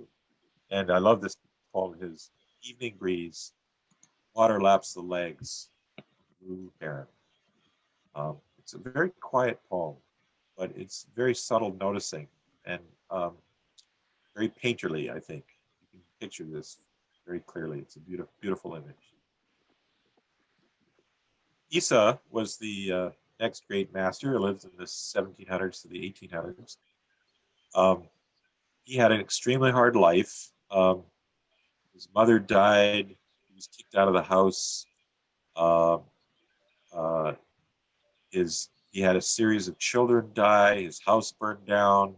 It's all sorts of things, sort of like a Job character. But he still wrote these beautifully sensitive poems, often about small insects, and is very deeply loved in Japan because of this. And this is my all-time favorite of haiku in Japanese. Snow melting. The village is flooded with children. Great. And I love this surprise of that last line. And apparently this double meaning of flooded is present in the Japanese too, where you think, oh no, the village is flooded. No, he means it in a different way, flooded with children, because they're all eager to go outside and play in the melting snow and enjoy the warming weather. I just love the attitude of this poem. He's a very joyful poet, despite all the calamities that happened to him. And then, of course, there's Shiki, who reformed haiku with a series of essays more than 100 years ago and helped to make it an independent form and get it out of its doldrums of stultified tradition. And this is a favorite poem of his, Summer River.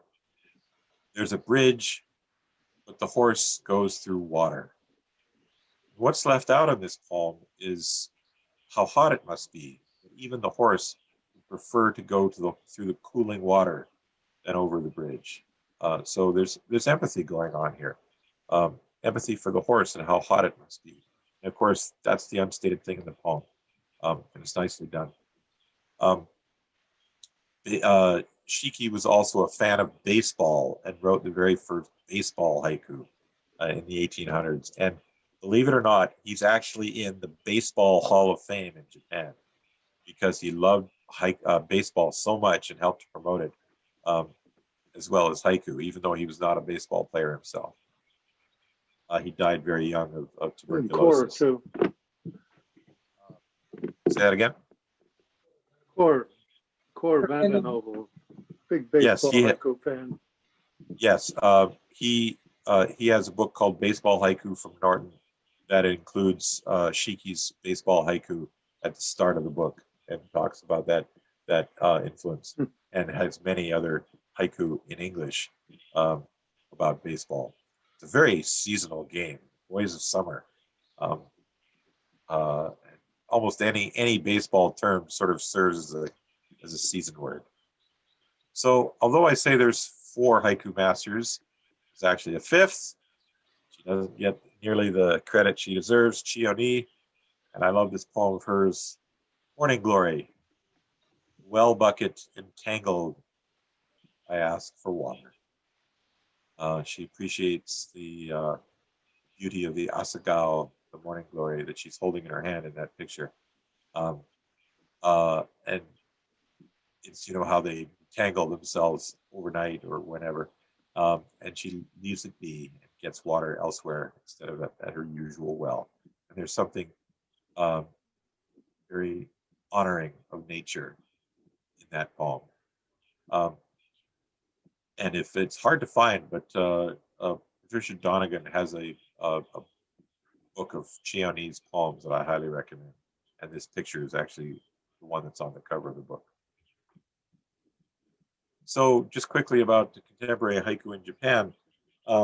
This statistic is a little dated from 2006, but there's an almanac called the Karakawa Haiku Almanac. And back then, there were 835 known haiku groups in Japan. And I think the number has gone down since then, I've been told, but it's still pretty close to that. But each of them has hundreds or even thousands of members. And the 3 largest groups have about 5,000 to 15,000 members each. So the scale of haiku in Japan is very different than it is here in North America.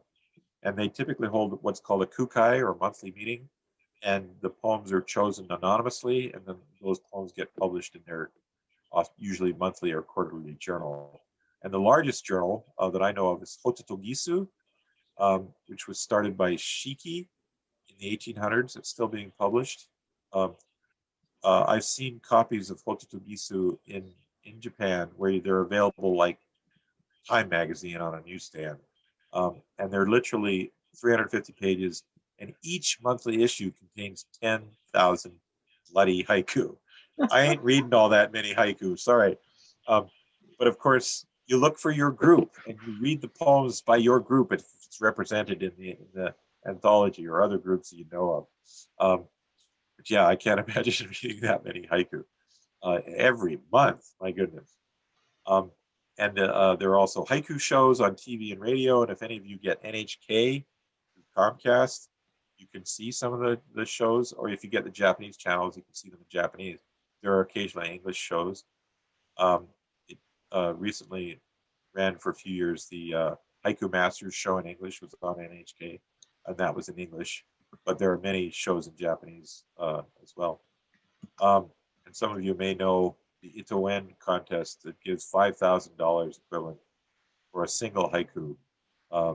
And there are many other contests, thousands of contests probably. And newspapers carry haiku columns, and these go to millions of people. So it's, there's millions of people who write haiku every month. It's just huge scale compared to what we have here. And yet, I will say my wife is Japanese, and I love quoting her when she says this, that haiku is something that old people do. that's her impression of it in Japan. And I think it's true. They tend to be older than most people who write haiku in English. But it's a much bigger deal in Japan, and becoming a bigger deal around the world. So it's fun to be part of. But in a way, I'm glad I don't speak Japanese, because then suddenly, I mean fluently, and then because I'd be massively overwhelmed with millions of haiku books that I suddenly would feel obliged to read. Hard enough to keep up in English. All right, so I love this quote too. We're going to shift gears in a moment. Haiku has this rather phantasmagorical property that we also always suppose we ourselves can write such things easily. And I think when we look at haiku, whether we've read them or written them ourselves or not, they can look so simple, but it's can be really hard to put all the pieces together to hit all the targets. But that's what we aim for, and that's what I hope we've been able to explore today. But I also recognize that this can be really intimidating. I've just filled up your cup of haiku, and you just maybe don't know what to do with it all, or you feel like it's too much to juggle, too much to think of all these targets and balancing them all at once in writing your poem. And in reaction to that, I would say, let it go. Think of one target to aim at, to capture a personal experience, to capture a feeling. Or you might say, oh, I'm going to write poems that are about autumn or about food, which we'll get to in a moment. Pick a target you want to aim at. Give that attention. And then maybe try to add one other target to it. Or maybe you're okay with starting with 2 targets to think of, and see where it goes. It can be overwhelming to think of all the targets at once. But to the extent that we're able to share and discuss in the time we have left, I hope we can think about some of the targets, but don't forget to return to that idea of you don't have to do all of them at once. Do 1 or 2, and see if you feel comfortable that way. Otherwise, they can feel overwhelming. Any questions about that before we switch gears? Or any other comments? Mm-mm.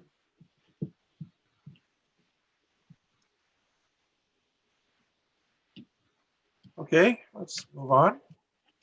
So let's try writing haiku. And I actually have a variation of what's written on the screen. It's more food oriented, and I'll get to it in a second. But think in terms of food and think of these questions.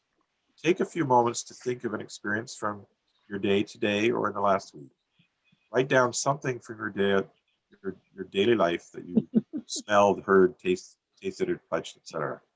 And you could describe that experience maybe in prose, a short sentence or half a sentence, and then put it with another sentence that comes to you at the same time, maybe giving it a seasonal context. Maybe I'm loading you up with too many targets to aim for here, but see what you can do with it.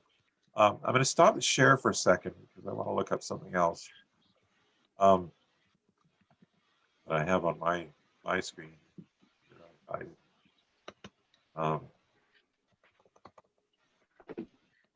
Just a second here. Got this right thing in front of me here. So more food specifically, I'm going to paste this into the chat. Just a second.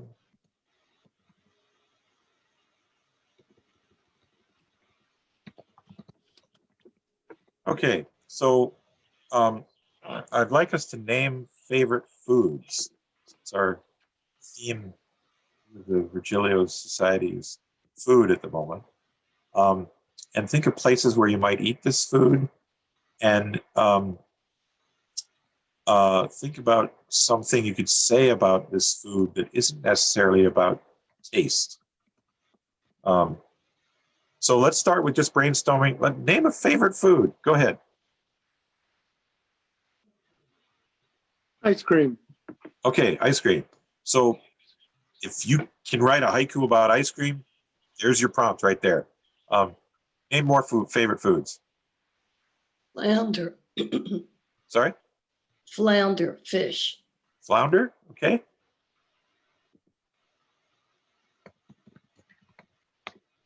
And that leads to, Sushi. sorry? Oh, sushi. Sushi, all right, which is also kind of fish. And both of those can lead you to think about where would you eat a flounder or sushi. Are you by the seashore, a restaurant? Are you filleting the fish, at a campfire? That's the way you can develop a haiku from just that simple food beginning. Other favorite foods? In this season, it would have to be pumpkins. Pumpkins, okay. Pumpkin pie. And then you can think Thanksgiving. Lots of directions you can go with that. No one's mentioned beetroot yet. Mentioned what? Beetroot. Strip steak. What was that, Henry? Strip steak. New Strip. York Okay. strip steak.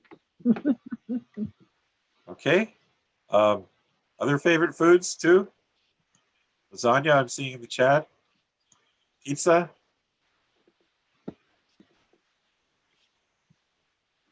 I'll go with pizza. Okay.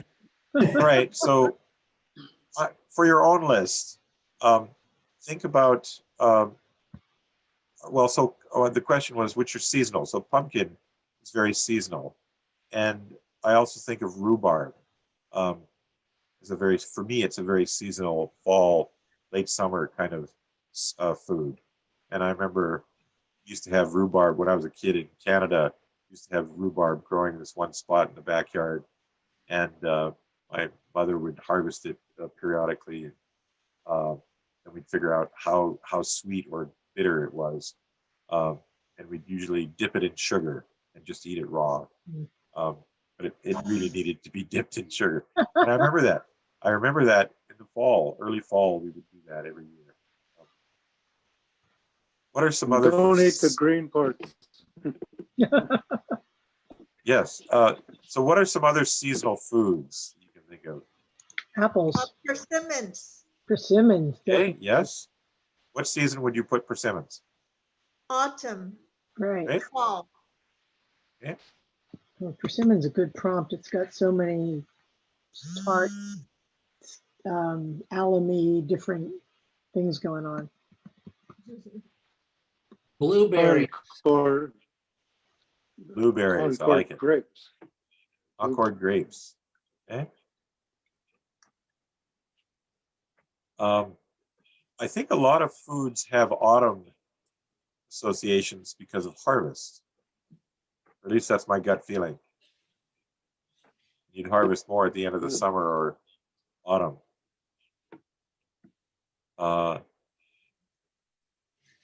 At least for eating them. But some of them may have, like I think of persimmons left over in a tree. It's a very wintry sort of image.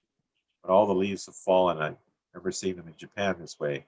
But all the leaves have fallen and all you see is this shriveling fruit left in the tree in January or February. I don't know. Other seasonal foods you can think of? Lemons. Okay. And what season do you think of for that? California is too confusing. I guess I think winter because they seem to do better in the winter in some places, but our lemon tree goes all year round, so it's a little confusing. Yeah, and that is actually something worth pointing out about seasonal reference. In Japan, the seasons are a little bit more limited. Like, an example would be dry grass.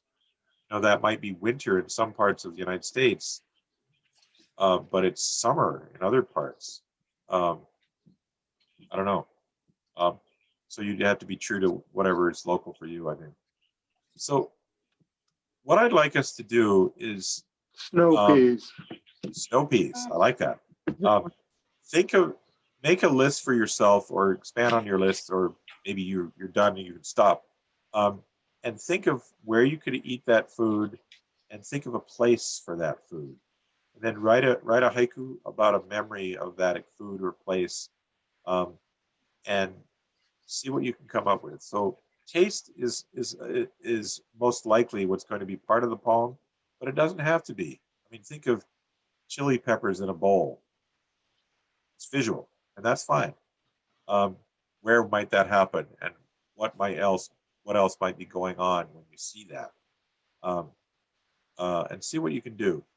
So should we take, is 5 minutes enough time or longer? Try writing. Let's take 5. That sounds good. Okay, and then we could share our poems only if you want to, completely optional. You could type them into chat, or just say them, whatever you prefer. Or if you say them, maybe somebody else can type them. I could try typing them in, and then we can talk about them. So let's take, see, it's 9:05. It's not too late there, is it? It's just fine. Okay. Let's go till 9:10 Eastern time, and see what happens. I'm going to take a short break. I'm going to get a glass of water.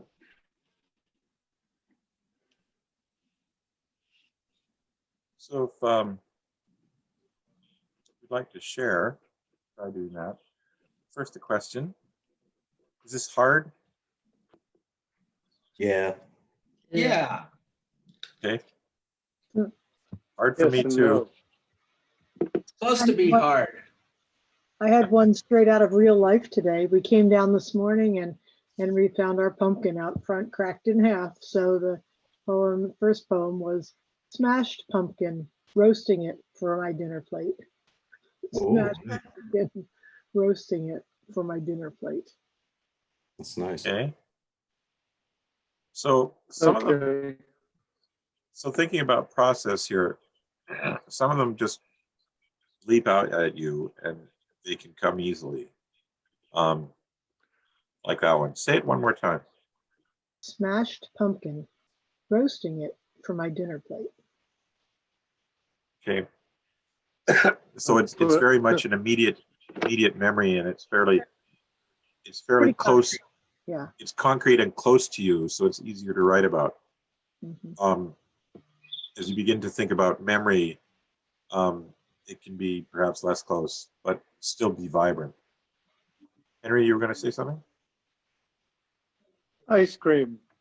After the lecture, short poems. Short, like how long ice cream lasts, right? Kind of, yeah. So, if this whole exercise is hard for some of us, why would you say that is? Let's unpack that a little bit while we're still about to share our poems. Why was this hard? You know, it's comparison to a pitfall. That's what it is.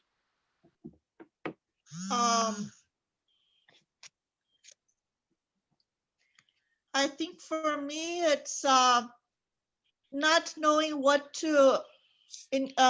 detail to include and what to leave out. I wrote, leaving Zoom meeting before turning pumpkin, autumn sunset. Okay. Are you about to turn into a pumpkin? Yes. You're in California, aren't you? Yeah, I'm in California. So it's only California. It's only 6:15 there then.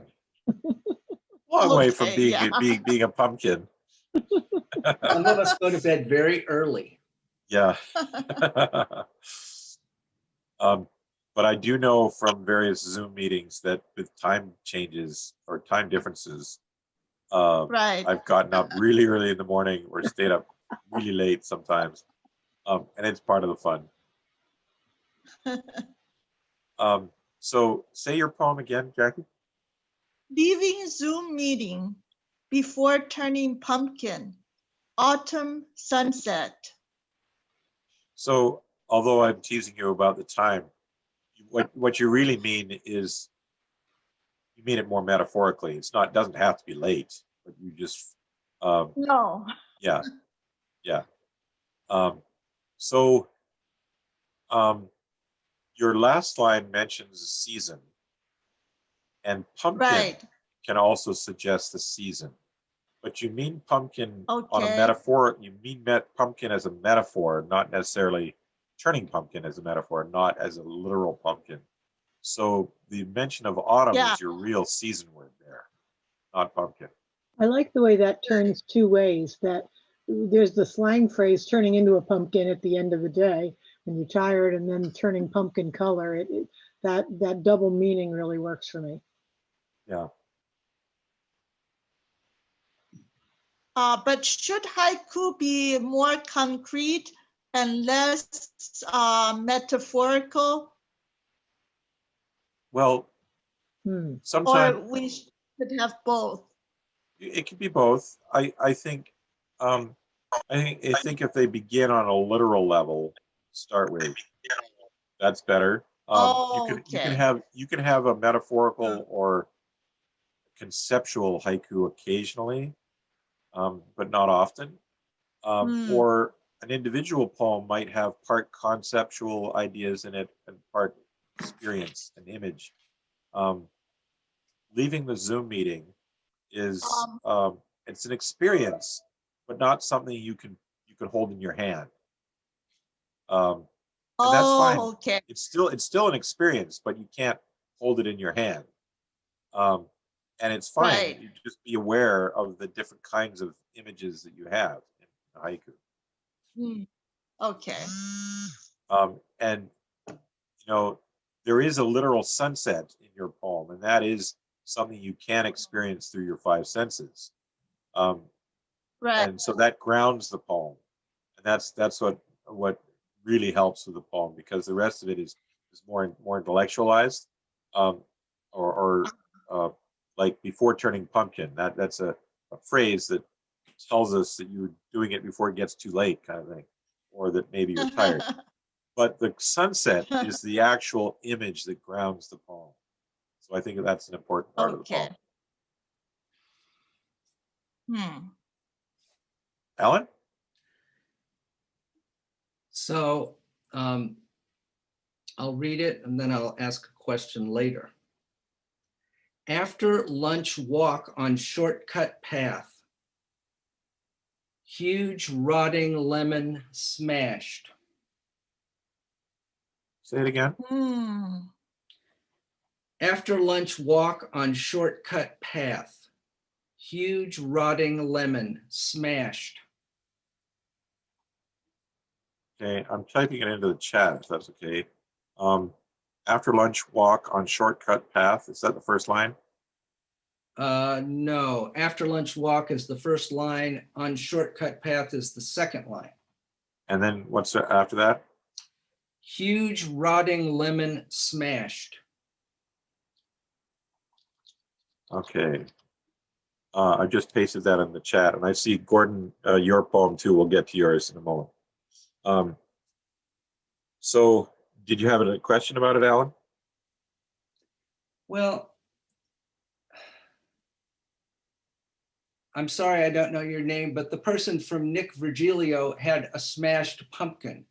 Right. And then I had a smashed lemon, and I was thinking, we're living in the wrong era here. But anyway, I'm not trying to bring that in, but I'm just thinking smashing is kind of a problem. Then I thought, should I take out smashing? Well, the whole deal of my sensory memory is the smashing, and whatever it's connected to. So then I didn't want to take it out, but it's kind of feels like a lot of stuff in the last line to me. So I guess I don't have enough experience with growing lemons to relate to this poem more deeply. So I'm not seeing why it's smashed or why here is it growing on a tree, and why would it be next to a shortcut path? So I'm trying to figure that out. I That's see. Well, maybe no, just me. it's actually fallen from the tree, so that wasn't clear, I guess. And it was Well, it's on the smashed. path. It's on the Yeah. path, so I get that the lemon is on the ground. Okay. But fallen from what?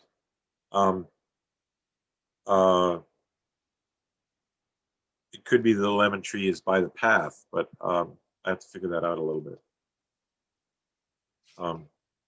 So one thing I would point out is there's an impetus when writing haiku to try and make it short. And some people say to make it as short as possible. I disagree with that. I think you should make it as short as necessary. Different from short as possible. And a way to illustrate this, you say on shortcut path. And it's slightly unnatural for English. You'd more likely say on the shortcut path and just add the article, or on a shortcut path. And I would include those words, even though it makes the poem longer. They're practically invisible words, but I think they're natural and normal. So there's no reason to omit them. And a similar feeling happens with the first line, after lunch walk. It feels a little bit like a telegram. And I think you could use my lunch walk on the shortcut path. That reads as one phrase. And then you have the shift to whatever your refrigerator line is, in this case, the rotting lemon. But you see that structure and the natural use of language. Sometimes you can get away with the articles in the first line when it's a fragment by itself. But often it's better to include the articles after that, or say my or her or something instead of the article. Does that help? It does. I like what you did, because I had after hyphen lunch, like it's an after lunch walk. I like yours is cleaner.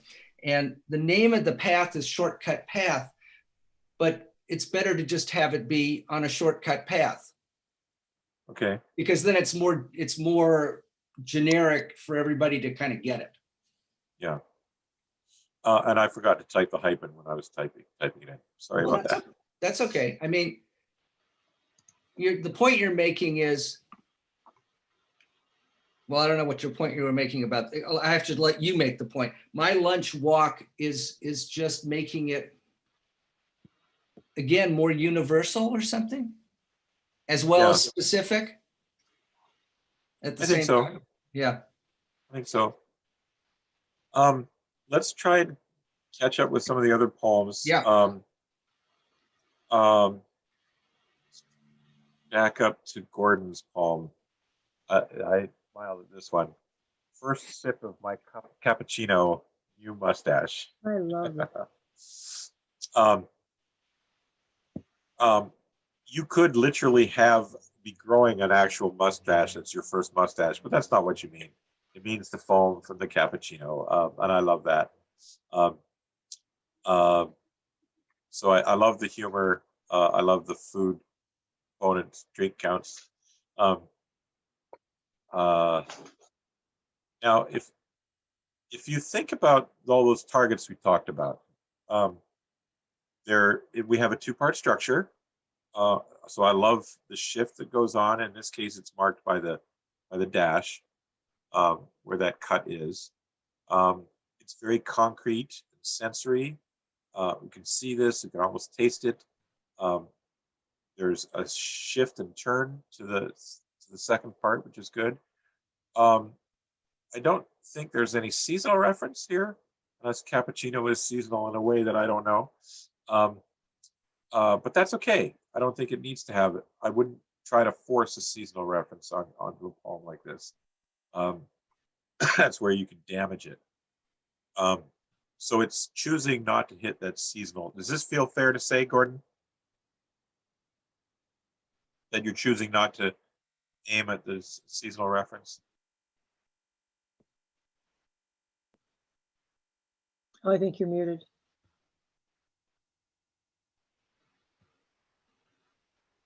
maybe there are, catch up with the new messages here.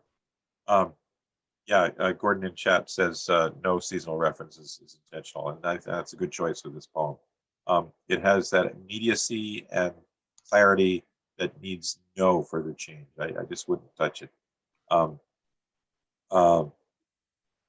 Well, actually, one thought does occur to me.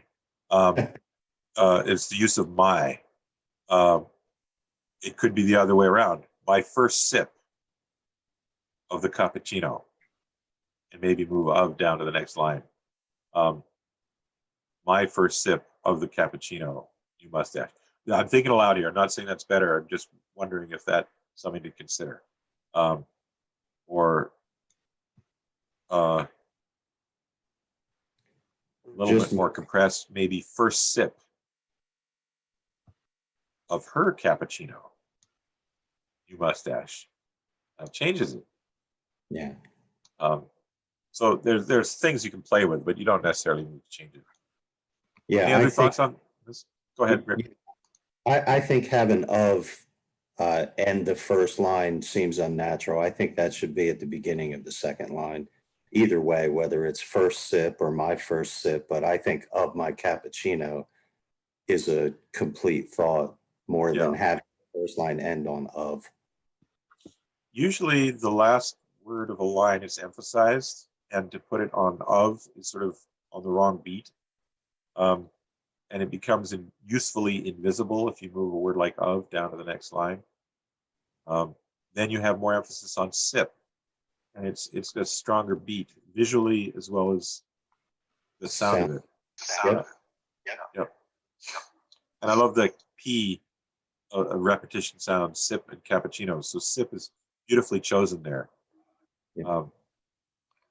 Yeah, very nice. Yep.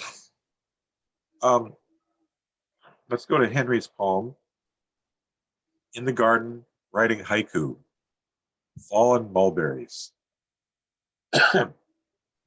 Your thoughts, anyone, on this poem? I love it because when you let your poems go, they're kind of like the fallen mulberries. They've done their job and they're out there, and whatever they're going to be in the world, smashed or loved, isn't in your control. Yeah, I was thinking, well, it's actually an experience I've had, and it happened at the Nick Virgilio writer's house.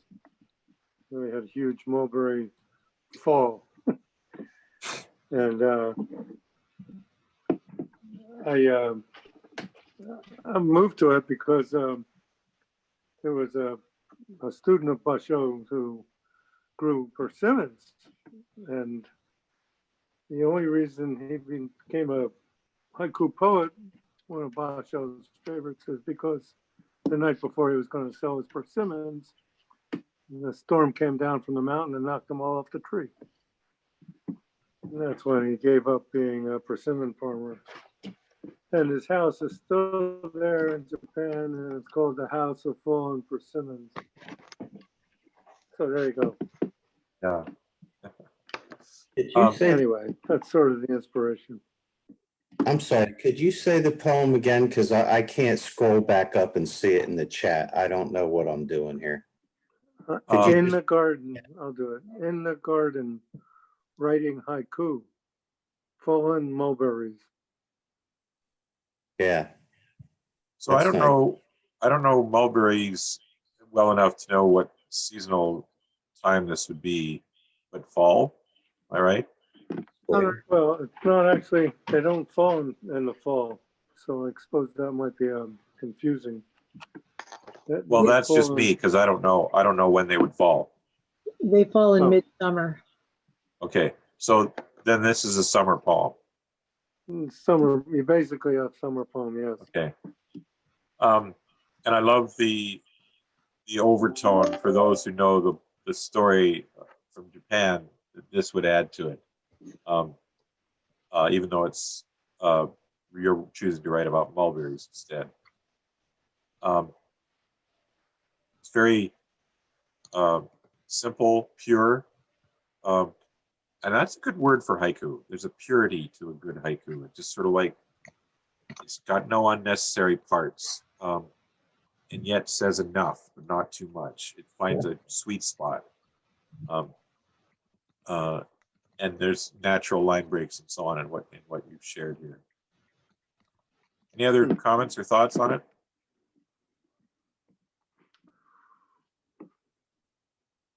So let's go to Jackie's poem. I'll read it. Persimmons, How Time Ripens, My Once Green Heart. Persimmons, How Time Ripens, My Once Green Heart. And I'm reading those last two lines together because I take, well, you could read How Time Ripens as an independent thought, but I like how it can be read into the next line as well. How it ripens my once green heart. And yet you could read them independently. Like How Time Ripens is an independent thought, and then My Once Green Heart could be another independent thought. But I like the energy of the two of them together. And then all of that juxtaposed with Persimmons it's a very thoughtful awareness of how you emotionally respond to the persimmons. There's a bit of sadness. I don't know if this is fair. My once green heart, it's a bit of nostalgia. Maybe nostalgia is the word I'm looking for, not sadness. Yes. I don't know. All How I does can that- think of it is eating an unripe persimmon is quite.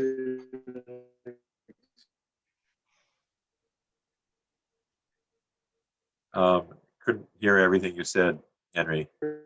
Jackie, how does nostalgia feel like a right word for your poem or not?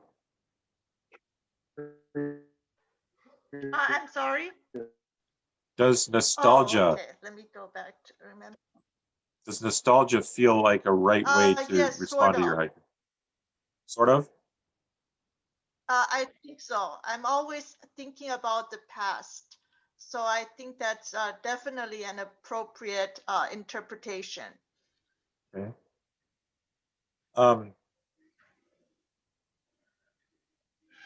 The one thing there's sort of subjectivity that goes on in those second and third lines.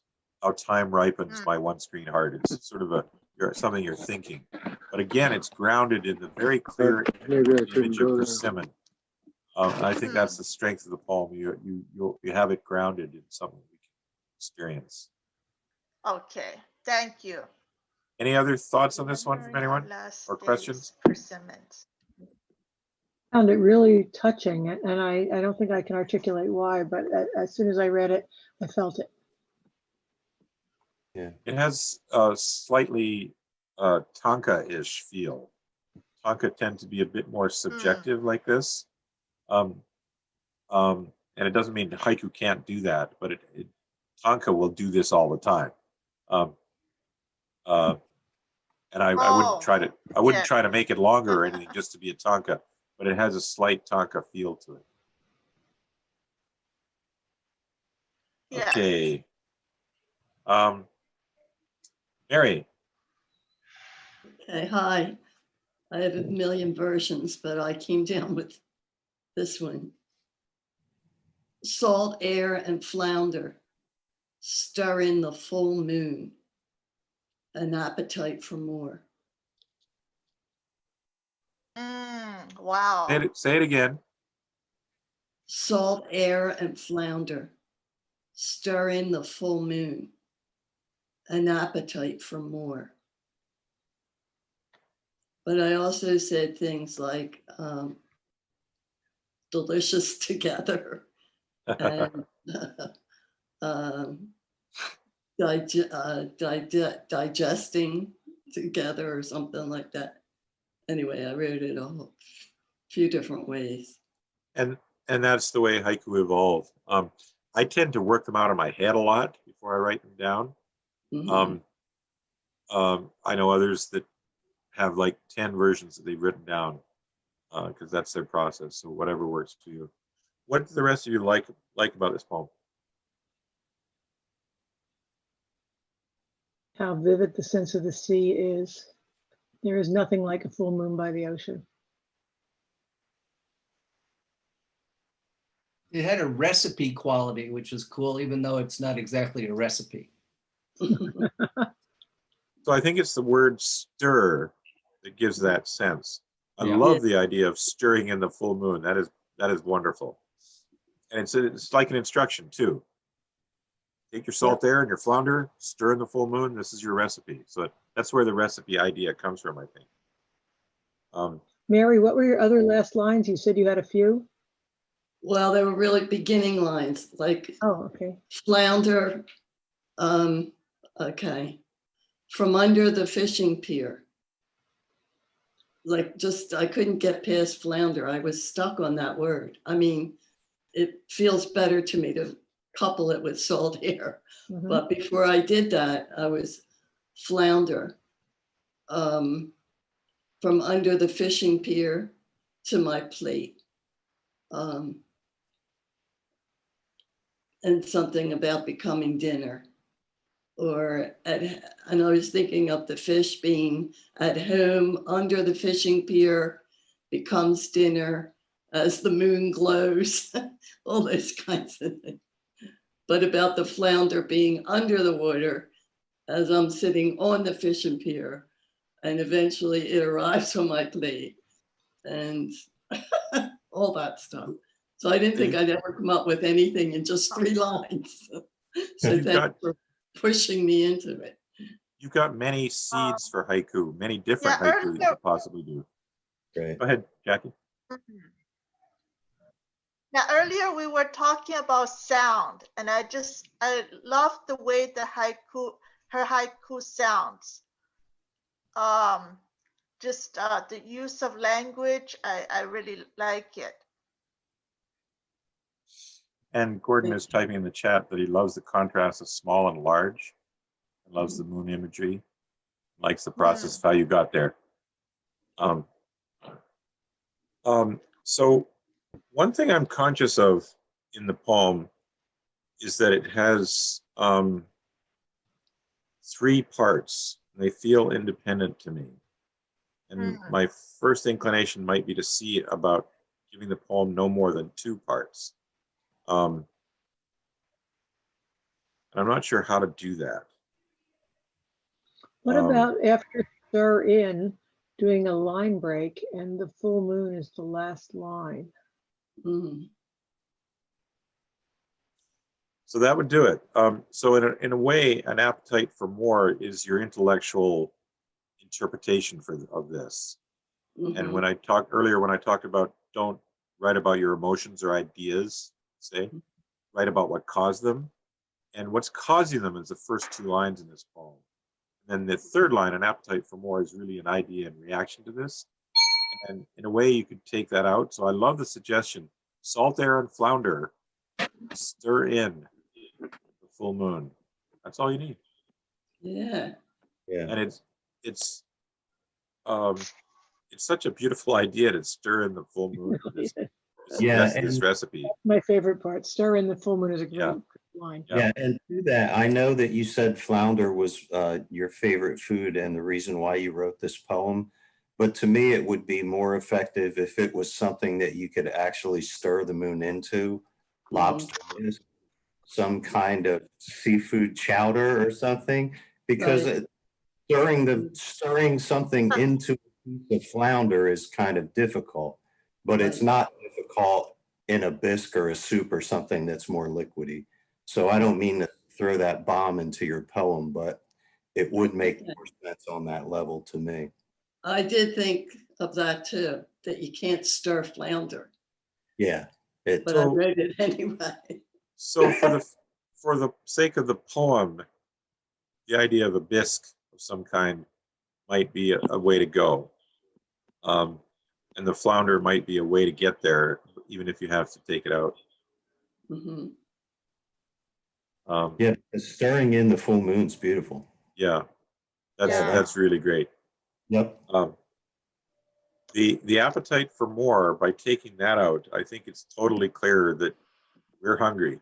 We want more without you even saying it. Well, thanks. I'll try to see if I can come up with another last line. Or no last line. I like it without a last line. Okay, lots of possibilities. And are you familiar with Haibun, Mary? With what? Haibun?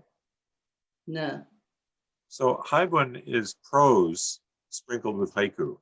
And you Oh. could tell the story of being at this particular location in prose in a short paragraph, and then end with the poem. So all those details you were talking about could be described in a prose paragraph, and then shift away to whatever the poem focuses on.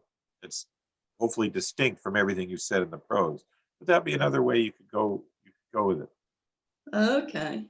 So you could tell the story or provide more of a setting in a paragraph of prose, and it could be 2 or 3 sentences, that's all, or it could be longer.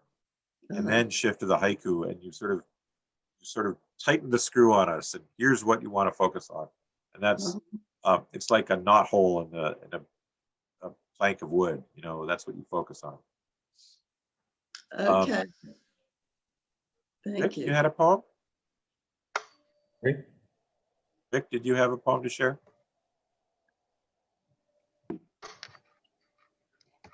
Vic? Me? Yes. Do you have one to share? Well, yeah, and I'll preface it by saying that I never work this way. I don't work with writing. I'm a walking poet. I walk, I write while I'm out in nature. They have to hit me. So I never sit around and try to remember things or think of things, but I gave it my best shot, and this is what I gave. So, all day rain, the last piece of pecan pie over the tree. Say it again. All day rain, the last piece of pecan pie, overly sweet. Or sickeningly sweet, or some other kind of sweet, but just way too sweet. I just reacted as soon as you got to the word pie. It felt complete to me right there. Yes. All day rain, the last piece of pecan pie. Yeah. I actually like that. I felt That's like enough. I felt like I'm stuck in the house and there's no joy here, and I've finished the last joy there is. I'm just stuck. Yeah, I didn't think of that. I like it. I reacted So- like when you got to there, I thought you were at the end. So I just pasted in both versions in the chat. Okay. And pecan pie is my favorite pie, and my family all think it's sickeningly sweet, but I have a sweet tooth. So for this being not your normal process, I'd say this works great. I don't think you need this sickeningly sweet, because I think the rest of it is just great. All day rain. And here you are, thanks to this all day rain, at the last piece. Maybe you've been eating the pie all day. Yes. Or, maybe it's just you wish you could have been eating the pie all day, but there's only one piece left. So there's that tension of which meaning is it for me. And I love the interiorness of it, and the comfort that comes from the pie, regardless of how sweet it is. Any other thoughts? Anyone?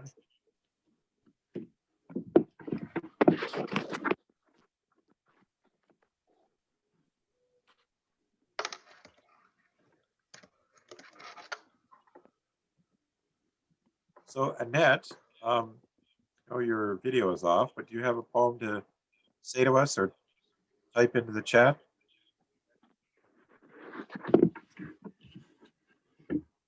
Can you hear us, Annette?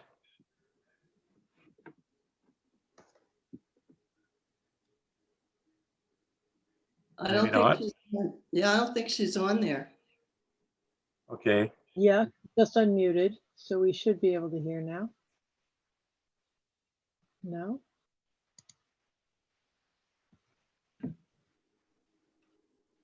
If you're there, Annette, feel free to paste your poem into chat or start speaking if you like.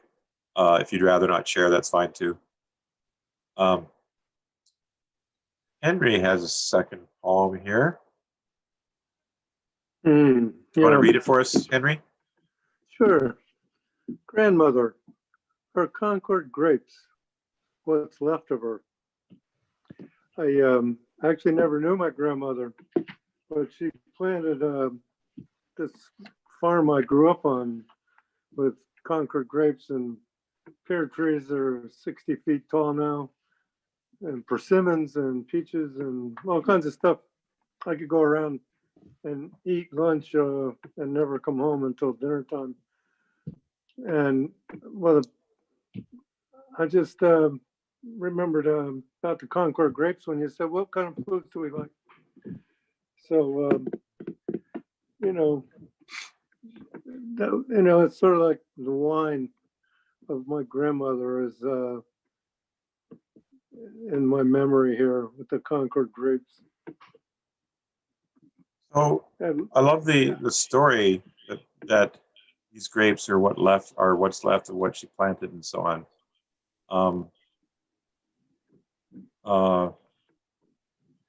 she you know, died before I was born. That's part of the way I said what's left of her. So that detail, I think, really makes the poem click into place, but I'm not sure if it's enough. It's not in the poem itself. I wonder if there's a way to make that clearer. And I think there's something else that might need attention that could give you space. And that's that grandmother, you tell us that, and then you say her, which repeats grandmother. So say that perhaps again, Michael.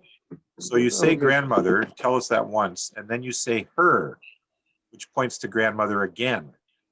So you could take out, you could say that's a kind of redundancy. What's left, So yeah. you could say grandmother's Concord grapes.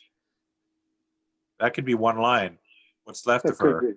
And you still got another line you could add to the poem. Oh, yeah. Right. Just by compressing the her reference.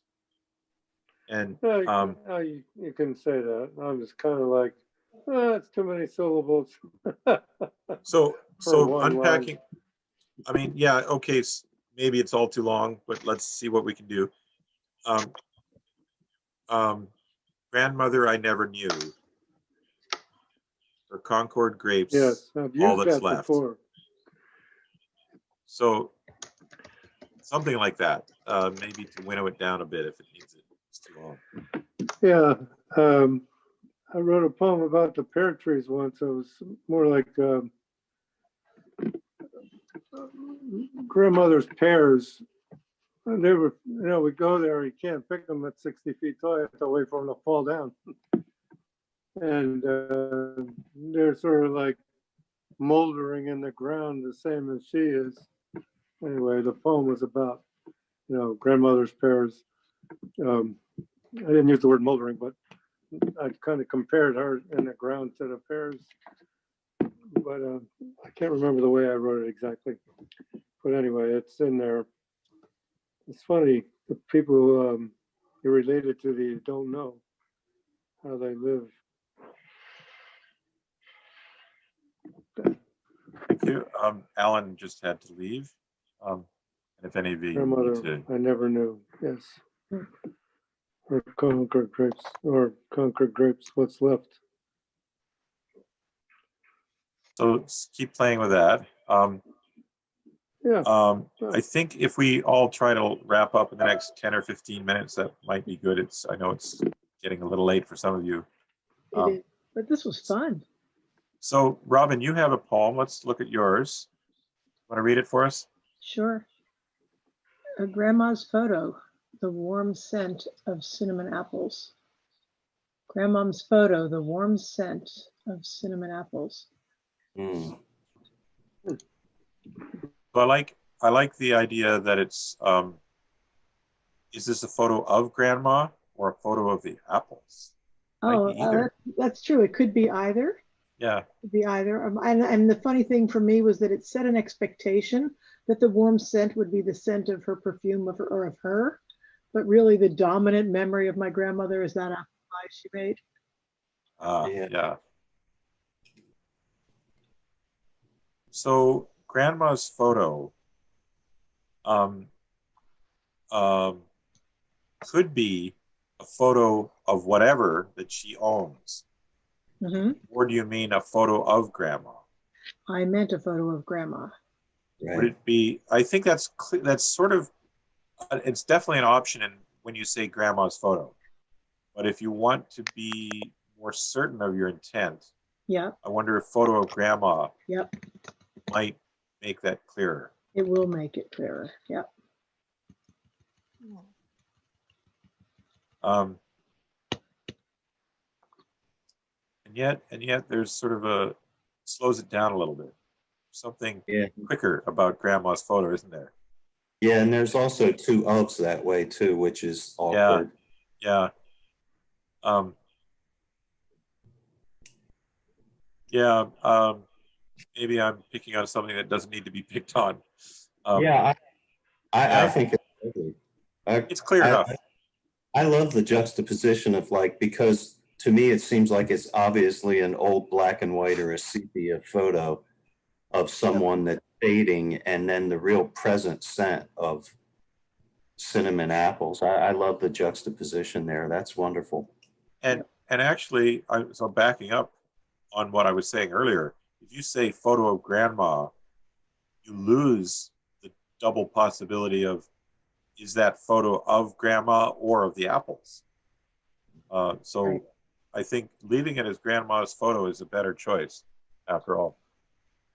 I did this one largely because one of the first recipes in our food and haiku project that we're posting online is a cinnamon apple recipe that is very simple that even kids can do. So I wanted to make sure that one of the poems out of the workshop sparked off the recipe that's going up. Ah, good. Yeah, lovely. So you But had it an came so ulterior. as soon as I thought cinnamon apple, though, there was grandma. So it was easy. So you had an ulterior motive with your haiku. Indeed. It's very, very sensory. I mean, I want some, please. I expect it in the mail next week.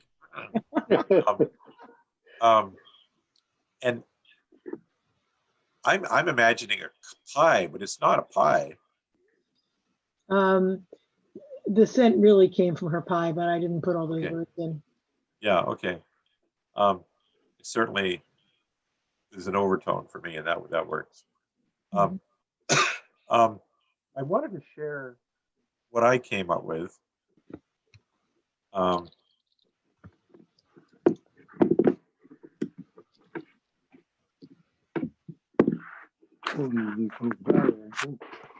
All I came up with was a lemonade stand in a gentle rain. And I haven't got either a first or third line, unfortunately. Maybe I needed more time for it, but I was somehow taken, I forget who suggested lemons. Was that you, Rick? Mm-hmm. No, Oh, no, it was, who was Someone it? said lemons. Yes. And I went to lemonade, and I imagined lemonade stand, and I thought, well, let's make it sad. So let's put it left over in a gentle rain. And then I had nothing more to say. And that happens with haiku sometimes, is get an image or call it a half a haiku, and it can be really hard to find the right juxtaposition. If you want to have a fun adventure, go to the Rutgers Nick Virgilio site, where they have scanned the hundreds of pages of his efforts to complete his haiku. So you'll find a first line followed by 12 different couplets, and then you'll find two of those couplets morphed with different last lines. You'll find his writing process in full display. It's really amazing. And that's a similar process I go through. I don't write it down quite like that, but the art of finding that right juxtaposition, that shifting away yet connecting line, is still the hardest thing to do. And I've been writing haiku for decades, but that's still the hardest thing. And so I like what I've got: a lemonade stand and a gentle rain, or variations thereof. What to put with it, I haven't figured out.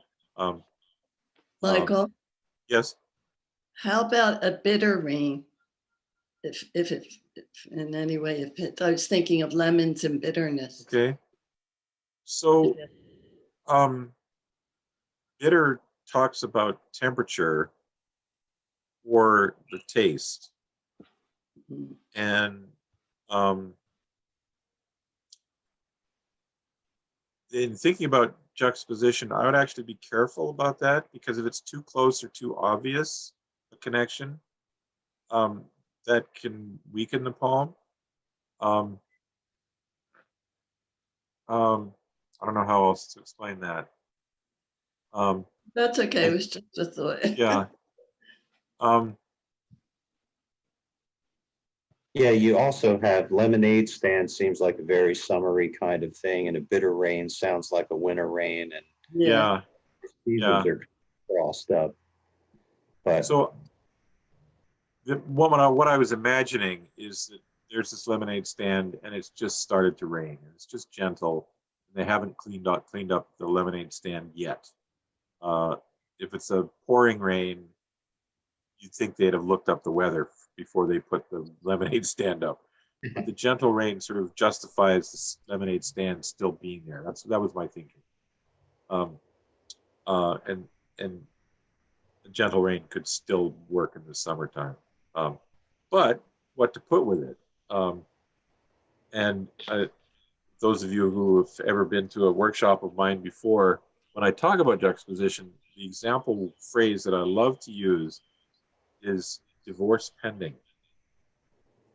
You can put that with so many things, and it amazingly works. Imagine this poem: divorce pending, a lemonade stand and a gentle rain.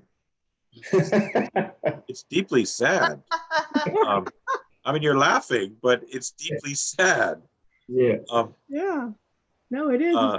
It's like the Mad Libs where you put in bed on it or under the covers on everything. That will work with almost anything.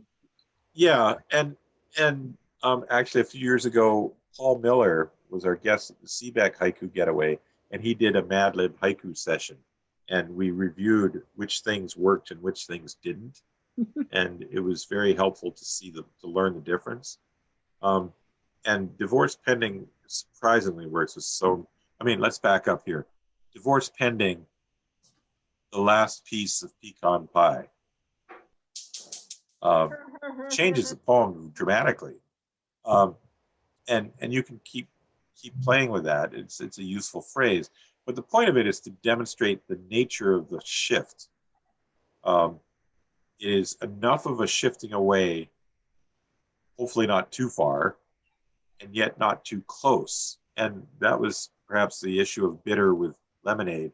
It's too close, and that's not necessarily a suggestion for the shifting, the refrigerator part of the poem. So I get that, but you want something to find that balance between too far and too close. And a metaphor for that is relationship of the two parts is like a gap in a spark plug. And if that gap is too far, it won't fire, and it's going to be too obscure and unclear to readers. And if it's too close, it'll fire too much and blow the engine, I guess. And it's too obvious. And in Japan, there's actually a term, you'll dismiss a haiku saying, oh, that's too obvious a connection. It's too close. And I wish I could remember the term. But to me, that's the art of haiku, is finding that balance between too far, too close in the juxtaposition. And that's still the hardest thing after 30 plus years of doing haiku. I see that Annette has just posted a poem, so we can move on from my latest pontification. Annette's poem, Persimmons Daring Each Other, First Bite. Oh, nice. I, for one, am not a persimmon fan because they're always so sour and dangerous to me.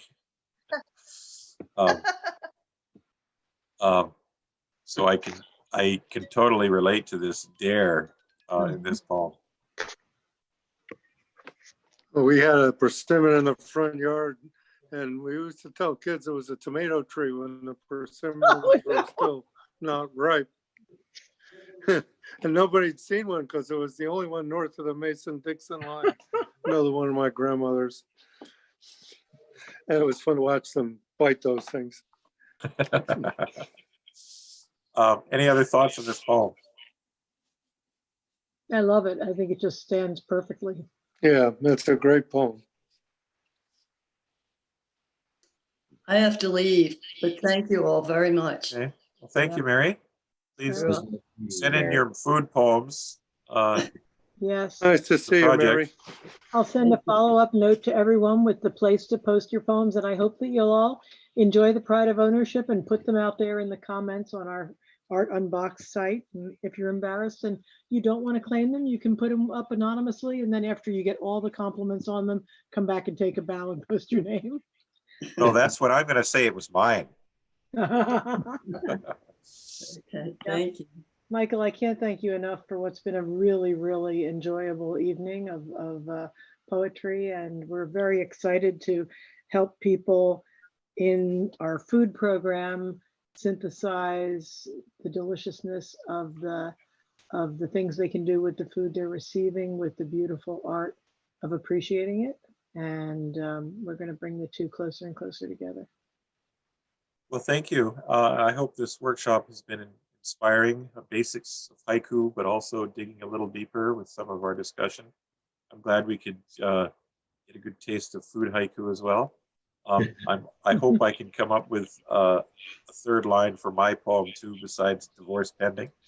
So thank you all. Thank you all for being here and contributing your poems and your thoughts. Sharon, I know you just joined us. I think I had the wrong time. It said starts at 7. Yes, but that was Oh, no. different time zone. But we did record. We did record the whole thing, so you will get to have the experience. Oh, okay. I can send you the link. I'll have it later today or tomorrow. Okay. Do you have my email? I assume I have it on the sign up form, but if not, put it here in the chat and I will make sure I have it so I get it to you. Okay, thank you. Well, thank you, Gordon, for your comments on the chat too.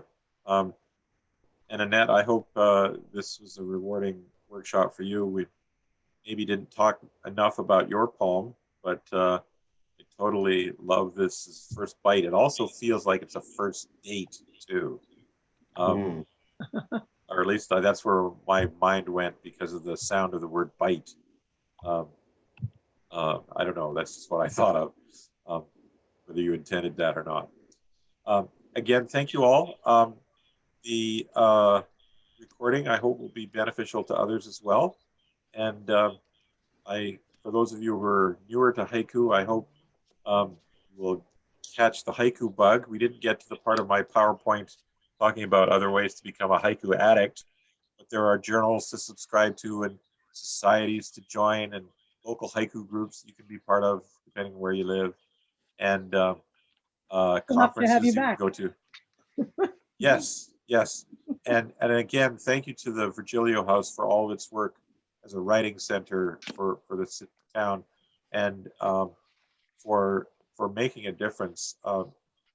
I live near Seattle where we have a writing center, and I just love the fact that we have one. So kudos to you for, and it's been a long road to make it happen. A long road. And I love the fact that in this pandemic time that it's expanding its mission even to things as necessary as food. Yeah, whoever thought we'd be giving away food and diapers at the writer's house, but it has become a necessity and we're doing it. Yeah, I hope you come visit us over there someday, Michael. I hope so. I'd love to do that. I've enjoyed seeing the pictures. I'd love to see some of the of Nick's artifacts too that I know you have there. Yeah. We're fighting to keep them handy with our mighty writers. They want more room. But, hey, this is the Nick Virgilio Writers House. Hello. Yeah. Thank you all. Okay. Yeah. Well, thank you, and good night. Thank you for staying up late if you're on Peace. The East Coast. Yeah, right. Yeah, it's time to watch the news, which was my first poem. I just have to read this. The news post-election. It's pouring. Yeah. And I was going to say, I hope we don't get into politics tonight, but that's close. That's okay. That one's okay. Political haiku. Thank you. And Sharon, I will definitely send you all of this. Yeah, so I put it there in the chat. I hope it shows. I got it. I got it. I have it here. And as soon as I get the recording, I will send it along. Oh, thank you so much. I don't know why it said 7 o'clock, and I said, well, I'm trying 6:45. Oh, sorry. We've had that issue before. We do put Eastern in everything, but we all think of, we all read a time and we file it in our calendar on that time. Right, on Pacific. Thanks. Okay. It was nice meeting everyone. Take care. A pleasure. Bye-bye. Good. All right. Good night, everyone. All right, thank you.